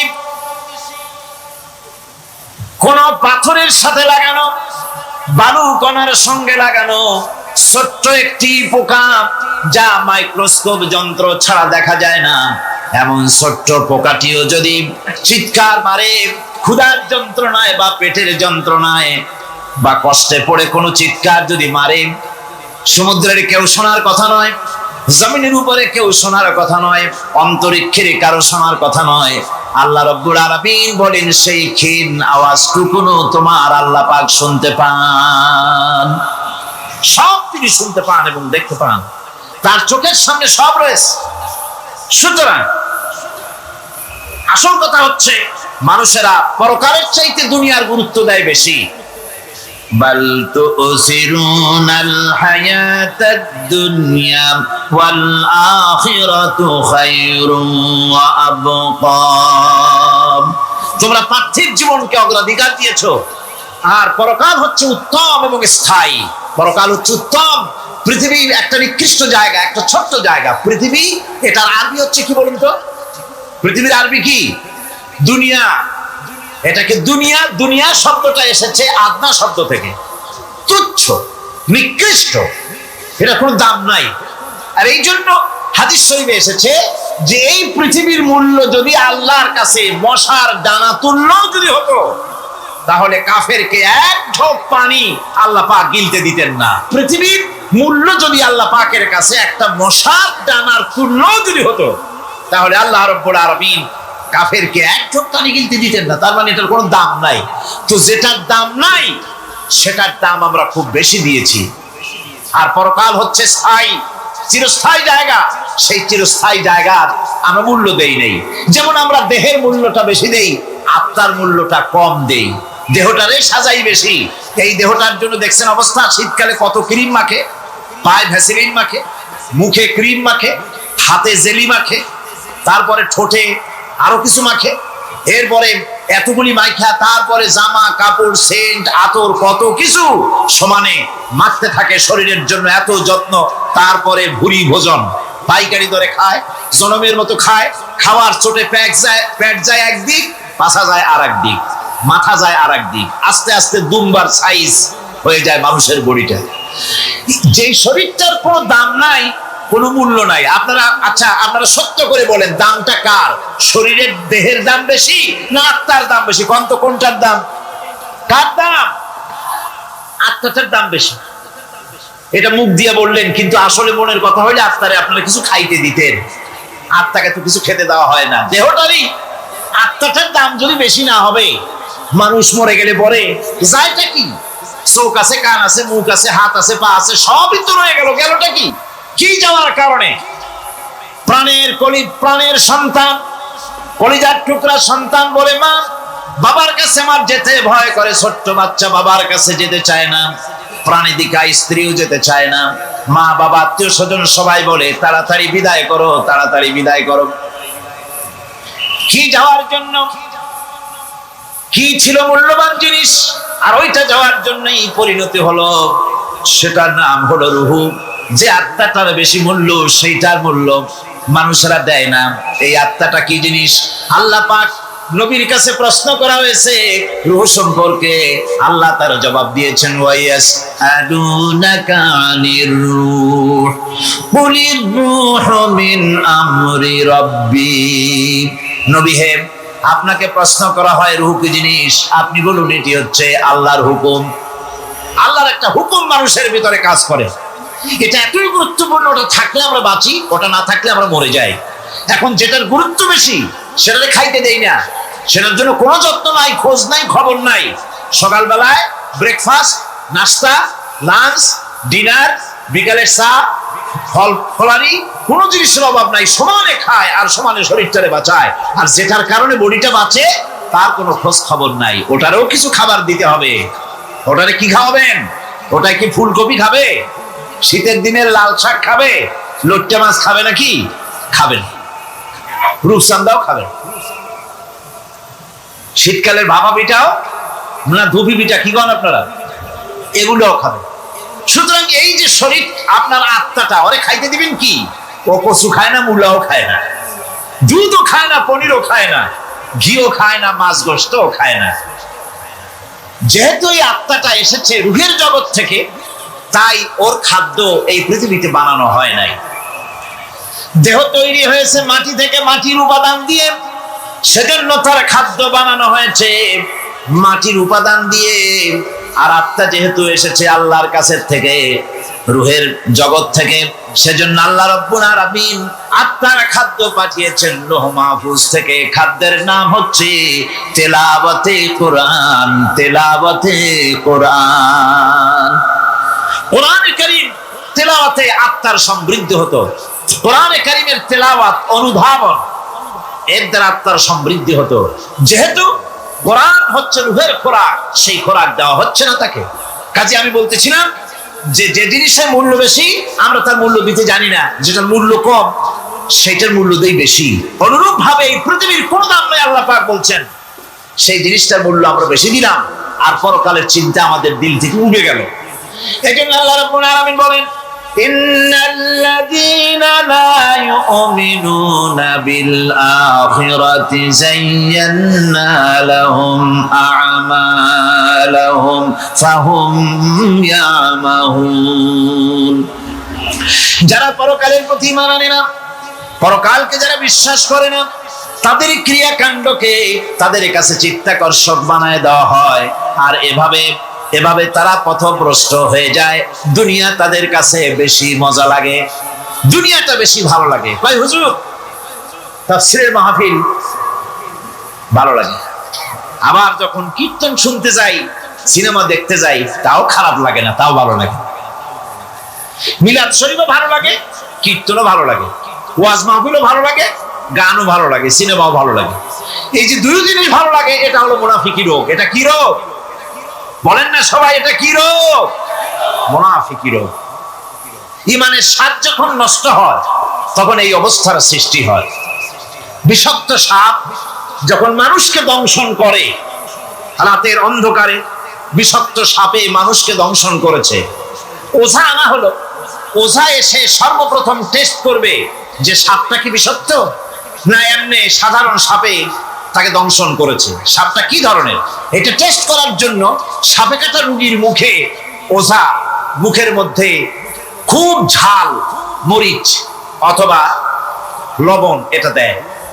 দিলে পরে সে যদি বলে পানি পানি লাগে, খুব ঝালওয়ালা মরিচ কিন্তু মুখে পানি পানি লাগে, বুঝতে হবে বিষাক্ত সাপে কামড়িয়েছে। আর যদি ঝালকে ঝাল বলে, লবণকে লবণ বলে, তিতকে তিতো বলে, তাহলে বোঝা যাবে বিষাক্ত সাপে কামড়ায় নাই। তো বিষাক্ত সাপের প্রধান আলামত হলো এই, বিষাক্ত সাপে যখন মানুষকে কাটে, তখন তার প্রথম বিষক্রিয়া হচ্ছে তার রক্তকে জাম করে দেয় আর জিহ্বার স্বাদকে নষ্ট করে দেয়। এই পৃথিবীতে যত বিষাক্ত সাপ আছে, সবচাইতে মারাত্মক আর বিষাক্ত সাপ হচ্ছে শয়তান। সবচাইতে বিষাক্ত সাপ কি? এই শয়তান যাকে ওয়াসওয়াসা দেয়, শয়তান যাকে দংশন করে, শয়তান যারে ফুটবল বানাতে পারে, সর্বপ্রথম তার ঈমানের স্বাদ নষ্ট করে দেয়। তখন আখিরাত ভালো লাগে না, তখন মসজিদ ভালো লাগে না, তখন ওয়াজ মাহফিল ভালো লাগে না, তাফসীর মাহফিল ভালো লাগে না, তখন সিনেমা পছন্দ হয়, গান পছন্দ হয়, মেলা পছন্দ হয়, সাংস্কৃতিক অনুষ্ঠান, নাচ, উল্টোপাল্টা কাম, এই সমস্ত পছন্দ হয়। আল্লাহর ইসলাম ভালো লাগে না, পছন্দ হয় না। আল্লাহ পাক বলেন, পরকালকে যারা অস্বীকার করে তাদের মনের তাদের জন্য এই দুনিয়াটাকেই তাদের সামনে চিত্তাকর্ষক, তাদের ক্রিয়াকাণ্ডকে চিত্তাকর্ষক করে দেওয়া হয়, আর এর ভেতরেই তারা পড়ে থাকে। ফলে এই সব পরকালে অবিশ্বাসী লোকগুলি অহংকারী হয়। তারা কি হয়? আল্লাহ পাক বলেন, فالذين لا يؤمنون بالآخرة قلوبهم منكرة وهم مستكبرون।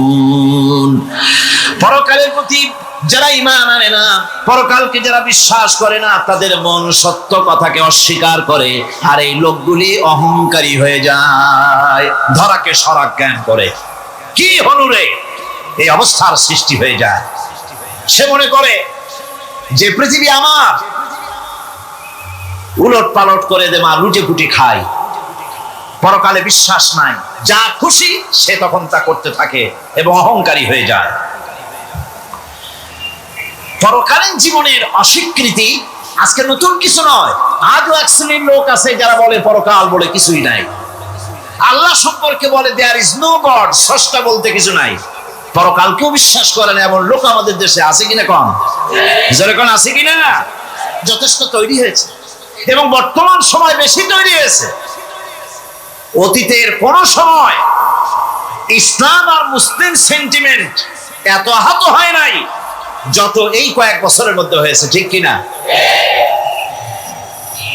পরকালকে অস্বীকার করেছে, কোরআন শরীফকে আগাগোড়া সংশোধনের কথা বলেছে, আল্লাহকে মিথ্যাবাদী বলেছে। নাউজুবিল্লাহ পড়েন না কেন? নাউজুবিল্লাহি মিন যালিক। আল্লাহকে মিথ্যাবাদী বলা হয়েছে, কোরআনের সংশোধনের দাবি উঠেছে, মাদ্রাসার ভেতরে ডাকাত দুষ্ট পয়দা হয় বলা হচ্ছে। এভাবে করে তারা আল্লাহকে অস্বীকার করেছে, কোরআনকে অস্বীকার করেছে, পরকালকে অস্বীকার করছে। পরকালকে সেই অতীতের যুগের কাফেররাই অস্বীকার করে নাই, বর্তমান যুগেরও এক শ্রেণীর লোকেরা, তারা আবার মুসলমান নামধারী, নাম মুসলমানি নাম লাগানো আছে, পরকালকে তারা অস্বীকার করছে। এদের ভিত্তি হচ্ছে এই,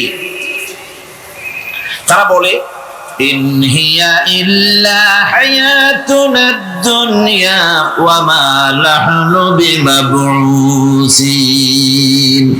তারা বলে এই দুনিয়ার জীবনটাই একমাত্র জীবন, এই দুনিয়ার জীবনই হলো একমাত্র জীবন, আমরা উঠবো না পরকালে, পরকাল বলে কিছুই নাই, পরকাল বলে কোনো জিনিস নাই, আমাদের কিয়ামতে আল্লাহর দরবারে ওঠা লাগবে না। সুতরাং তারা ওমর খৈয়ামের মুরিদ হয়ে যায়। তারা বলতে থাকে, এই বেলা ভাই মদ খেয়ে নাও, কাল নিশীতের ভরসা কই, চাঁদনি জাগিবে যুগ যুগ ধরি, আমরা তোমার রবনা সই। যত পারো মদ খাও, নগদ যা পাও হাত পেতে নাও, বাকির খাতায় শূন্য থাক, দূরের বাদ্য কি লাভ শুনে, মাঝখানে যে বেজায় ফাঁক। এই জন্য কোরআনে কারীম আল্লাহ পাক বলছেন, লাইসাল বিররা আন তুওয়াল্লু ওয়ুজুহাকুম কিবালাল মাশরিকি ওয়াল মাগরিব, পূর্ব পশ্চিমে কয়বার মাথা ঘুরালা, এইটাই তোমার পুণ্যবান সৎ কাজ হওয়ার এটা নমুনা নয়। প্রকৃতপক্ষের সৎ কাজ হচ্ছে আল্লাহ বিশ্বাস করা এবং পরকালে বিশ্বাস ভিত্তিক জীবন গড়া। ওই কাফেররা বলতো, وقالوا ما هي إلا حياتنا الدنيا نموت ونحيا وما يهلكنا إلا الدهر। আল্লাহ রাব্বুল আলামিন বলেন, এই কাফেররা বলতো দুনিয়ার জীবনটাই তো আসল জীবন, আমরা মরবো না, আমরা এখানেই থাকবো, এই জীবনটাই হলো আসল জীবন, এখানেই বাঁচবো, এখানেই মরবো, আমরা পরকাল বলে কোনো জিনিস নাই, আমাদের কোনো ওঠা লাগবে না, যা কিছু হয় যুগের আবর্তন ছাড়া কিছুই হয় না। শুধু তাই নয়, এই প্রশ্ন কাফেরদের মনের ভিতরে মারাত্মক আকার ধারণ করলো। তারা বলল, আইযা মিতনা ওয়া কুন্না তুরাবান যালিকা রাজউম বাঈদ। আমরা মাটির সাথে মিশে যাব, আমরা মরে যাব, মাটির সঙ্গে মিশে যাব, তারপরে আমাদেরকে জীবিত করা হবে। এটা তো জ্ঞান বহির্ভূত কথা, এটা তো মাথায় ঢোকে না। কথাটা কেমন? তারা এভাবে অনেক প্রশ্ন করত। وقالوا أئذا كنا عظاما ورفاتا أئنا لمبعوثون خلقا جديدا। আমরা মরে যাব, গলে যাব, পচে যাব, হাড্ডি গুড্ডি মাটির সাথে মিশে যাবে, এরপরে আমাদেরকে নতুন করে সৃষ্টি করা হবে। এটা জ্ঞান বহির্ভূত কথা, এটা মাথার মধ্যে আসে না। কে আমাদেরকে চিন্তা করবে মরে যাওয়ার পর?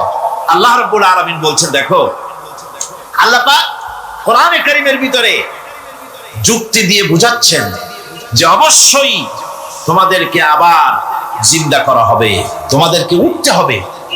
তোমরা এই পৃথিবীর অবস্থা পর্যবেক্ষণ করো, তাকায় দেখো আকাশের দিকে, জমিনের দিকে লক্ষ্য করে দেখো। أَوَلَمْ يَنْظُرُوا فِي مَلَكُوتِ السَّمَاوَاتِ وَالْأَرْضِ। তারা কি আসমান এবং জমিনের ব্যবস্থাপনা সম্পর্কে চিন্তা ভাবনা করে না? ওই বিরাট আকাশটাকে যে আল্লাহ রাব্বুল আলামিন তৈরি করলেন, এই জমিনটাকে যিনি তৈরি করলেন, তিনি কি তোমাকে মৃত্যুর পরে তিনি কি জিন্দা করবেন না? তিনি কি জিন্দা করতে পারবেন না? কেমনে তোমরা অস্বীকার করতে পারো? দুনিয়ার ব্যবস্থাপনা এবং এই পৃথিবীর আকাশ এবং জমিনের ব্যবস্থাপনা সম্পর্কে তোমরা চিন্তা ভাবনা করে দেখো, অবশ্যই আল্লাহ রাব্বুল আলামিন তোমাদেরকে আবার জিন্দা করবেন। وَكَأَيٍّ مِّنْ آيَاتٍ فِي السَّمَاوَاتِ وَالْأَرْضِ يَمُرُّونَ عَلَيْهَا وَهُمْ عَنْهَا مُعْرِضُونَ। আসমান জমিনে বহু নিদর্শন পড়ে আছে যেগুলি তারা অতিক্রম করে যায়, অথচ সে সম্পর্কে তারা মোটেই চিন্তা ভাবনা করে না। চিন্তার বহু বিষয় আল্লাহ পাক এই পৃথিবীতে রেখেছেন। যারা চিন্তাশীল, যারা জ্ঞানবান, তারা এর দ্বারা বুঝতে পারে। আল্লাহ রাব্বুল আলামিন বলছেন, ইন্না ফি খালকিস সামাওয়াতি ওয়াল আরদি ওয়া ইখতিলাফিল লাইলি ওয়ান নাহার লাআয়াতিন লিউলিল আলবাব। নিশ্চয়ই আকাশ সৃষ্টি এবং জমিন সৃষ্টির ব্যাপারে আর রাত আর দিনের পরিবর্তনের ব্যাপারে যারা জ্ঞানবান তাদের জন্য নিদর্শন রয়েছে। যারা জ্ঞানবান তাদের জন্য চিন্তার বিষয়বস্তু রয়েছে। গবেষণা করো, চিন্তা করো, এই পৃথিবীতে আল্লাহ পাক যা কিছু সৃষ্টি করেছেন তার পক্ষে আবার তোমাদেরকে সৃষ্টি করা মোটেই অসম্ভব নয়। পরকালীন জীবনের সম্ভাবনা সম্পর্কে কোরআন অবিশ্বাসীদেরকে বলছে, দেখো আল্লাহুল্লাযী রাফা'আস সামাওয়াতি বিগাইরি আমাদিন তারাউনাহা সুম্মা ইসতাওয়া আলাল আরশ। সে আল্লাহ তোমাদের নিকট দৃশ্যমান স্তম্ভ ছাড়াই ওই বিশাল আকাশটা তৈরি করেছেন। যারা পরকাল আছে বলে উঠতে হবে একথা যারা বিশ্বাস করে না, তাদের ব্যাপারে আল্লাহ পাক এই যুক্তি দিচ্ছেন, দেখো এই বিশাল যে আকাশটা, এই আকাশে কোনো খুঁটি আছে? কথা বলেন না কেন? এই আকাশে কোনো খুঁটি আছে? কোন রকমের খুঁটি ছাড়াই ওই বিশাল আকাশটা কে বানিয়েছেন? জোরে চিৎকার দিয়ে বলেন, কে বানাইছেন? এই যে শামিয়ানা, একটা বিশাল প্যান্ডেল, এই প্যান্ডেলে খুঁটি আছে না নাই? শুধু আছে না, একটা দুইটা না, জনমের মতো খুঁটি আছে। চতুর্দিকে তাকায় দেখে কত খুঁটি। এতটুকু একটা শামিয়ানায় শত শত খুঁটি লাগতেছে কাপড়টা ধারণ করবে বলে। কি ধারণ করবে? কাপড়। আর অত বড় বিশাল আকাশ, সে আকাশটার কোনো খুঁটি আছে? আল্লাহ পাক বলছেন, কোন দৃশ্যমান খুঁটি ছাড়াই এত বড় বিশাল আকাশটা তোমার মাথার উপরে দাঁড়িয়ে আছে এবং আল্লাহ পাক আরশের উপরে দীপ্তমান হয়ে আছেন। এগুলি দেখেও কি তোমার মাথার মধ্যে কোনো চিন্তা আসে না যেটা কি করে সম্ভব হলো? অনেকে তো এমন আছে শিক্ষিত লোক, তারা আবার বলে কি, কয় যে না আকাশ বলে কিছু নাই, ওই অনেক দূরে তো সেই জন্য নীলে নীলে দেখা যায়, আসলে কিছু নাই।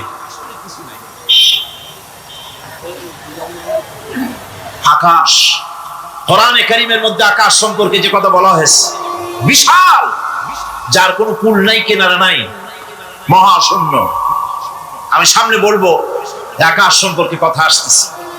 আল্লাহ পাক বলছেন, দেখো ওই বিশাল আকাশটাকে আমি সৃষ্টি করে রেখেছি, কোনো খুঁটি লাগাই নেই। তোমার মতো একটা ছোট্ট মানুষ সৃষ্টি করেছি, মরে যাওয়ার পর মাটির সাথে মিশে যাবা, আবার তোমাকে যে আমি উঠাবো এ ব্যাপারে তোমার চিন্তার মধ্যে দুর্বলতা আসলো কেন যে সেই আল্লাহ রাব্বুল আলামিন তোমাকে উঠাতে পারবেন না? وسخر الشمس والقمر كل يجري لأجل مسمى। তিনি চন্দ্র সূর্যকে আজ্ঞাবর্তী করেছেন, প্রত্যেকেই তার নির্দিষ্ট সময় সীমা মতো চলাফেরা করতেছে। তুমি তো ছোট একটা মানুষ, অত বড় বিশাল সূর্যটা, বিরাট চন্দ্রটা সব গতিমান, আল্লাহর হুকুমে সব চলাফেরা করতেছে, কত ঠিক কিনা? এই সবগুলি আল্লাহ রাব্বুল আলামিন দুনিয়ার মানুষের সামনে তুলে ধরেছেন। তাকায় দেখো, নজর করে দেখো, এই সুন্দর করে জমিন ও আসমানকে সৃষ্টি করেছি, চাঁদ সূর্যকে সৃষ্টি করেছি। এবার লক্ষ্য করো, আনতুম আশাদ্দু খালকান আমিস সামাউ বানাহা। তোমাদের সৃষ্টি করা বেশি কঠিন না ওই বিশাল আকাশটাকে তৈরি করা বেশি কঠিন? কোনটা বেশি কঠিন? সুতরাং সেই মহান আল্লাহ রাব্বুল আলামিন তিনি বলছেন, বান্দারা তোমার বানানো কঠিন না ওই বিশাল আকাশটা বানানো কঠিন? অত বড় বিশাল আকাশটাই তো আমি তৈরি করেছি, তোমার মৃত্যুর পরে তোমাকে জিন্দা করা মোটেই কোনো কঠিন ব্যাপার নয়, এটা খুবই সহজ। ভাইরা আমার, আল্লাহ সুবহানাহু ওয়া তাআলা পৃথিবীর মানুষকে এসব দৃষ্টান্ত দিয়ে সুন্দর করে মানুষকে বুঝাচ্ছেন, তিনি মানুষকে পরিষ্কার করে বুঝিয়েছেন। আল্লাহ পাক বলেন, এই পৃথিবীটি এসব প্রশ্নের চূড়ান্ত জবাব দিতে গিয়ে আল্লাহ পাক বলছেন, কুল ইউহিহাল্লাযী আনশাআহা আউওয়ালা মাররা ওয়া হুয়া বিকুল্লি খালকিন আলীম। বলে দাও, তোমাদের মৃত্যুর পরে সেই আল্লাহ রাব্বুল আলামিন তোমাদেরকে জিন্দা করবেন, যিনি তোমাদেরকে প্রথমবারে তৈরি করেছিলেন, প্রথমে যিনি সমস্ত জিনিস সৃষ্টি করেছেন, ওই আল্লাহ রাব্বুল আলামিন তোমাদেরকে আবার জিন্দা করবেন। আর এই সব জিনিসকে খেল তামাশার বিষয়বস্তু করে তৈরি করা হয় নাই, সমস্ত জিনিসের পেছনে বিরাট উদ্দেশ্য কাজ করেছে, একটা লক্ষ্য নিয়ে, সামনে নিয়ে, উদ্দেশ্য নিয়ে আল্লাহ তৈরি করেছে। আল্লাহ পাক বলছেন, وَمَا خَلَقْنَا السَّمَاوَاتِ وَالْأَرْضَ وَمَا بَيْنَهُمَا لَاعِبِينَ। এই পৃথিবীতে আকাশ, ওই বিশাল আকাশ এবং জমিন এবং এর মধ্যস্থিত কোন জিনিসকে আমি খামোখা তৈরি করি নাই, খেল তামাশার বিষয়বস্তু হিসাবে তৈরি করি নাই।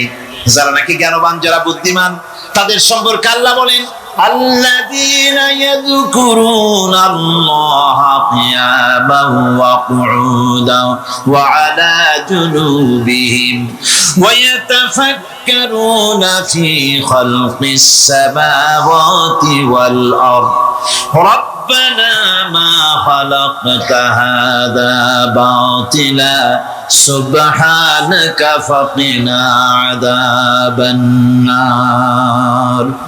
যারা নাকি জ্ঞানবান, যারা চিন্তাশীল, যারা শুধু পাইকারি দরে খায় আর ঘুমায় না, যারা চিন্তা ভাবনা করে, তারা দাঁড়ানো অবস্থায়, বসা অবস্থায়, সব অবস্থায়, আকাশ জমিন, রাত দিনের পরিবর্তন, মানব সৃষ্টি, এ সব কিছু চিন্তা গবেষণা করে বলে, রব্বানা মা খালাকতা হাযা বাতিলা, এ কোনো কিছুই তুমি নিরর্থক ভাবে সৃষ্টি করনি, সবগুলোই তুমি বিশেষ উদ্দেশ্য নিয়ে তৈরি করেছো। ফাকিনা আযাবান নার, সুতরাং আমাকে জাহান্নামের আগুন থেকে তুমি রক্ষা করো, আমাকে তুমি রক্ষা করো। আমরা সবাই বলি আমিন।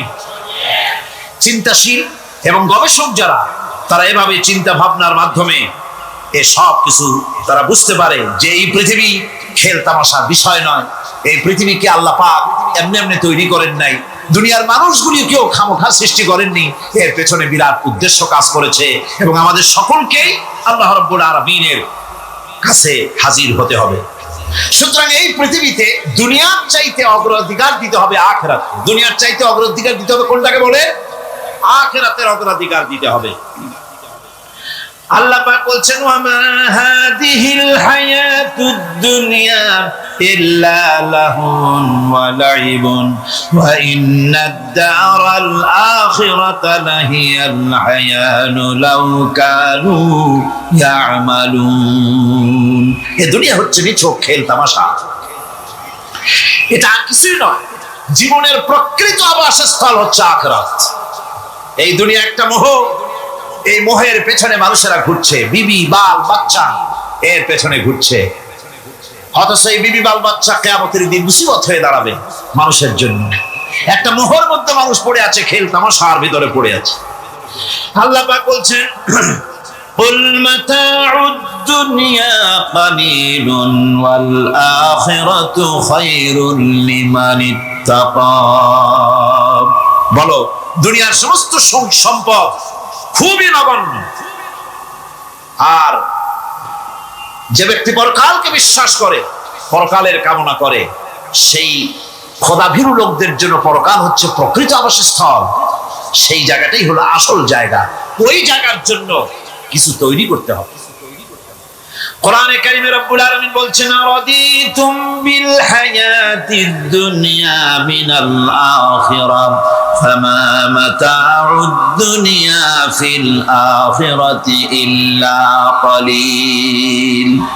তোমরা কি পরকালের জীবনের বিনিময় এই দুনিয়ার জীবনটাই বেশি পরিতুষ্ট হয়েছো? অথচ দুনিয়ার জীবনের সুখ সম্পদ তো পরকালের তুলনায় খুবই নগণ্য।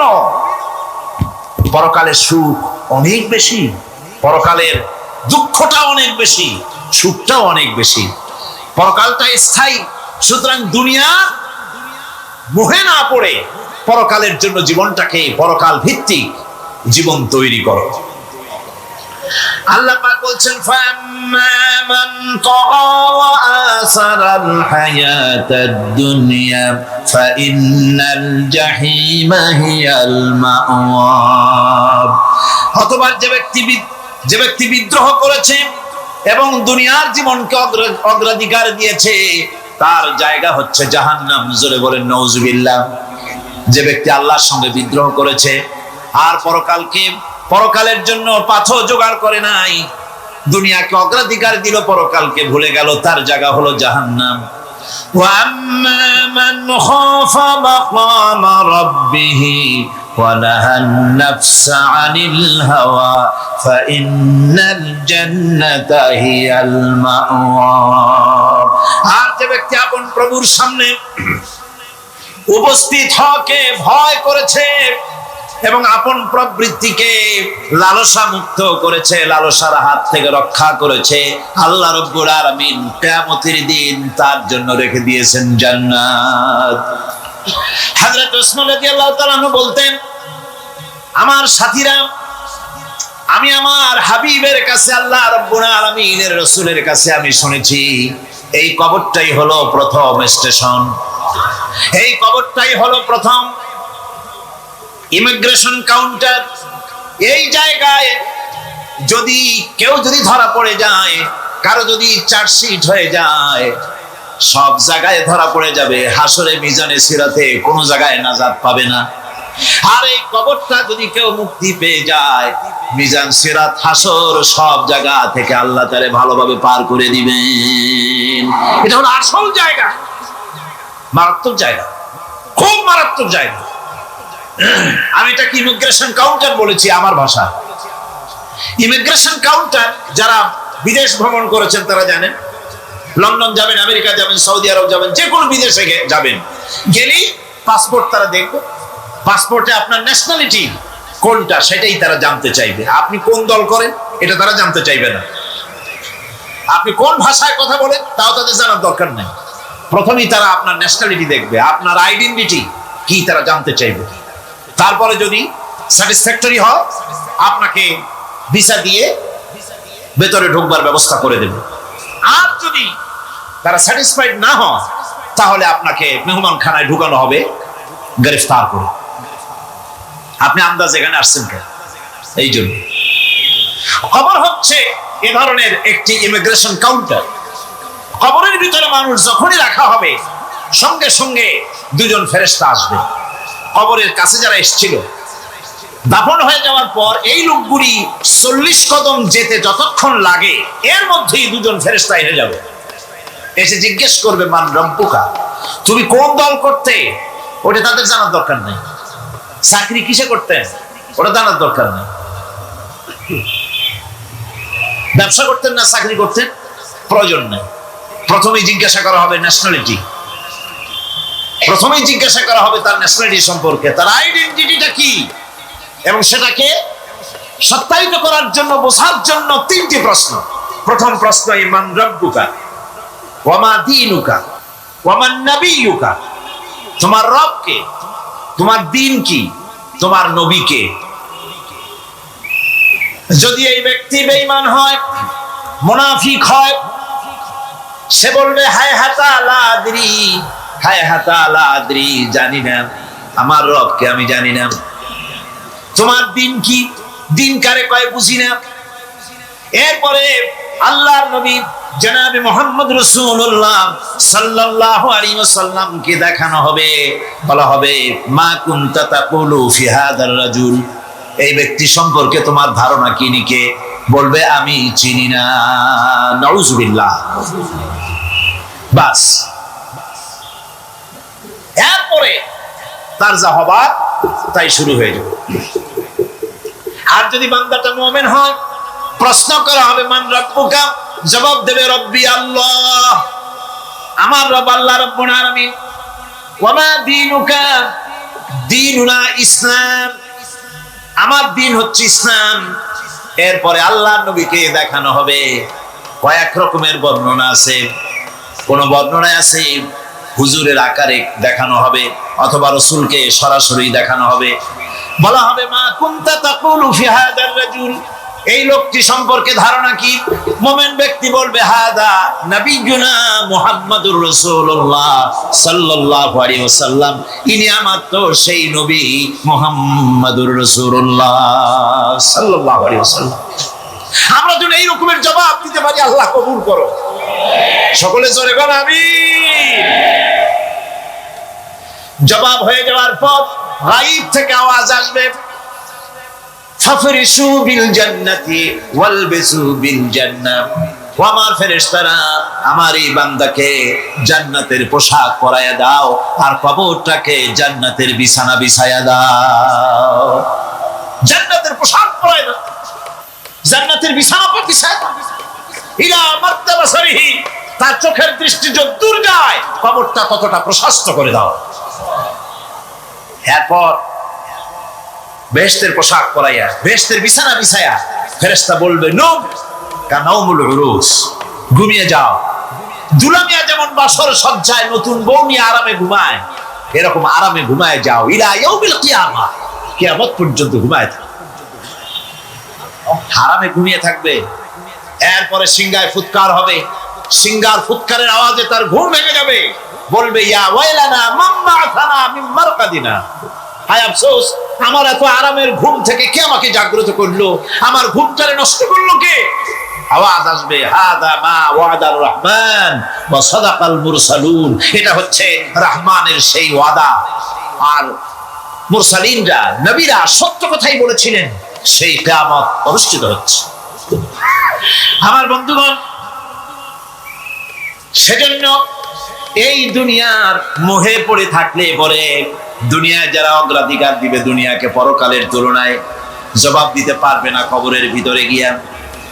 আর যারা পরকালকে অগ্রাধিকার দিবে, দুনিয়ার চাইতে পরকালকে বেশি অগ্রাধিকার দেবে, আর আল্লাহর ভয় কলিজার ভিতরে রাখবে, কবরের জবাব সঠিকভাবে দিতে পারবে, কিয়ামতের দিন আল্লাহ রাব্বুল আলামিন তাদের জন্য জান্নাত দান করবেন। জোরে বলেন আমিন।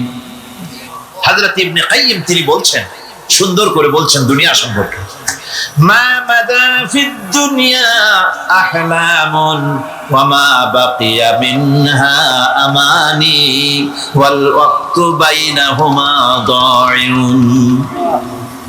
মা মাদা ফিদ দুনিয়া আহলামুন, জীবনের যে অংশ ফেলে এসেছি সেটা আজ একটা স্বপ্ন। ওয়া মা বাকিয়া মিনহা আমানি, আর জীবনের যে অংশ সামনে বাকি আছে সেটা এখন একটা আকাঙ্ক্ষা। ওয়াল ওয়াক্তু বাইনাহুমা দাইউন, আর এর মাঝখান থেকে সময় সব চলে যাচ্ছে। কত বড় কথা চিন্তা করেছেন? জীবনের যে অংশ ফেলে এসেছি তা আজকে স্বপ্ন, তা আজ কি বলে স্বপ্ন, আর সামনে যা আছে সেটা আকাঙ্ক্ষা, আর মাঝখান থেকে সময় সব চলে যাচ্ছে। এরপরে তিনি বলছেন وَمَنْ يَسْعَ فِي الدُّنْيَا يَكُنْ مِثْلَ قَابِضٍ عَلَى الْمَاءِ خَالَتْهُ فُرُوجُ الْأَصَابِعِ। দুনিয়াদারের অবস্থা হচ্ছে কেউ যদি দুই হাতে পানি খামসায় ধরে, দুই হাতে কি ধরছে বলে, দুই হাতে পানি খামসায় ধরেছে, খুব মজবুত করে ধরেছে, 2 মুঠ পানি, বলেন থাকবে কতটুকু? কতটুকু থাকবে? এক ফোঁটাও থাকবে না, কারণ তার আঙ্গুলের ফাঁক তার সাথে খেয়ানত করবে, আঙ্গুলের ফাঁক দিয়া পানিগুলি সব বেরিয়ে চলে যাবে। সুতরাং দুনিয়া যারা চায় তারা ঠিক পানি খামসায় ধরলে পানি যেমন হাতের ভেতর থেকে খেয়ানত করে চলে যায়, যারা দুনিয়া চায় দুনিয়াও তাদেরকে এভাবে ফাঁকি দিয়ে চলে যায়। তবুও দুনিয়ার মায়া মানুষের এত বেশি।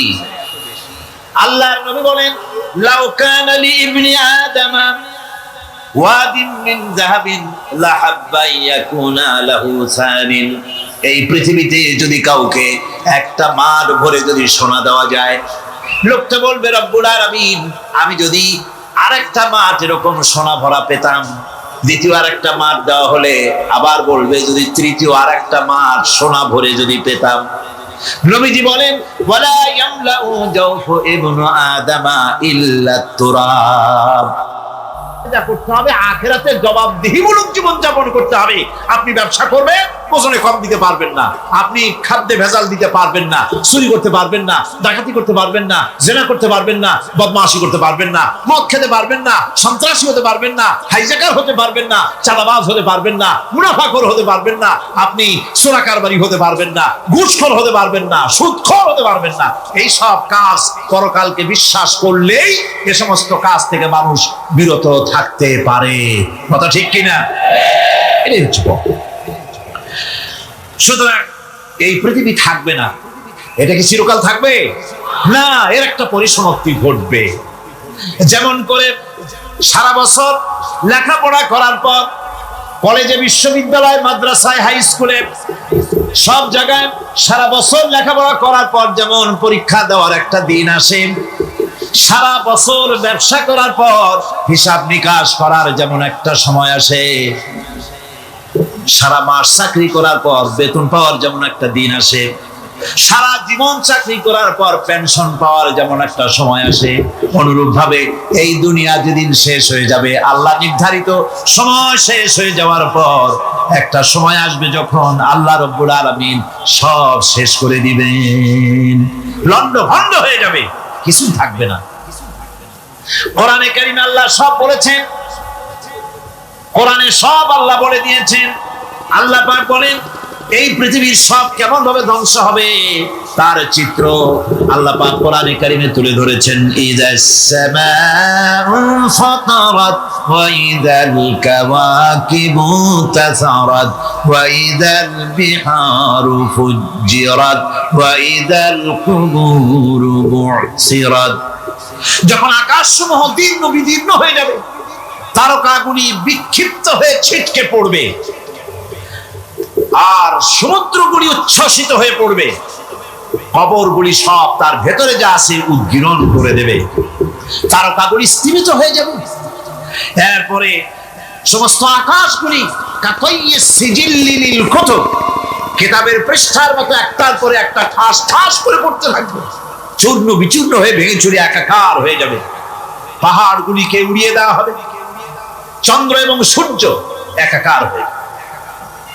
আল্লাহ রাব্বুল আলামিন বলেন ফাইদা বারিকাল বাসার ওয়া খাসাফাল কমার ওয়া জুমিআশ শামসু ওয়াল কমার। চক্ষু যখন বিস্ফারিত হয়ে যাবে, চাঁদ যখন তার আলো হারিয়ে ফেলবে, সূর্য যখন তার আলো হারিয়ে ফেলবে, চাঁদ আর সূর্য সব একাকার হয়ে যাবে, সেই সময়ের অবস্থাটা কি চিন্তা করো। মানুষ হয়রান হয়ে দৌড়াদৌড়ি করবে, وحملت الأرض والجبال فدكتا دكة واحدة জমিন এবং পাহাড়গুলির মধ্যে আল্লাহ রাব্বুল আলামিন সংঘর্ষ বাঁধিয়ে দিবেন। পাহাড়গুলি ভেঙে চুরে টুকরা টুকরা হয়ে যাবে। পাহাড়গুলি উঁচু করে জমিনের উপরে আছাড় মেরে আল্লাহ রাব্বুল আলামিন ভেঙে চুরে চুরমার করে দিবেন। সুবহানাল্লাহ। ওয়াতাকুনুল জিবালু কালইনিল মানফুশ, পাহাড়গুলো পেঁজা ধোনা তুলার মতো করে উড়িয়ে দেওয়া হবে।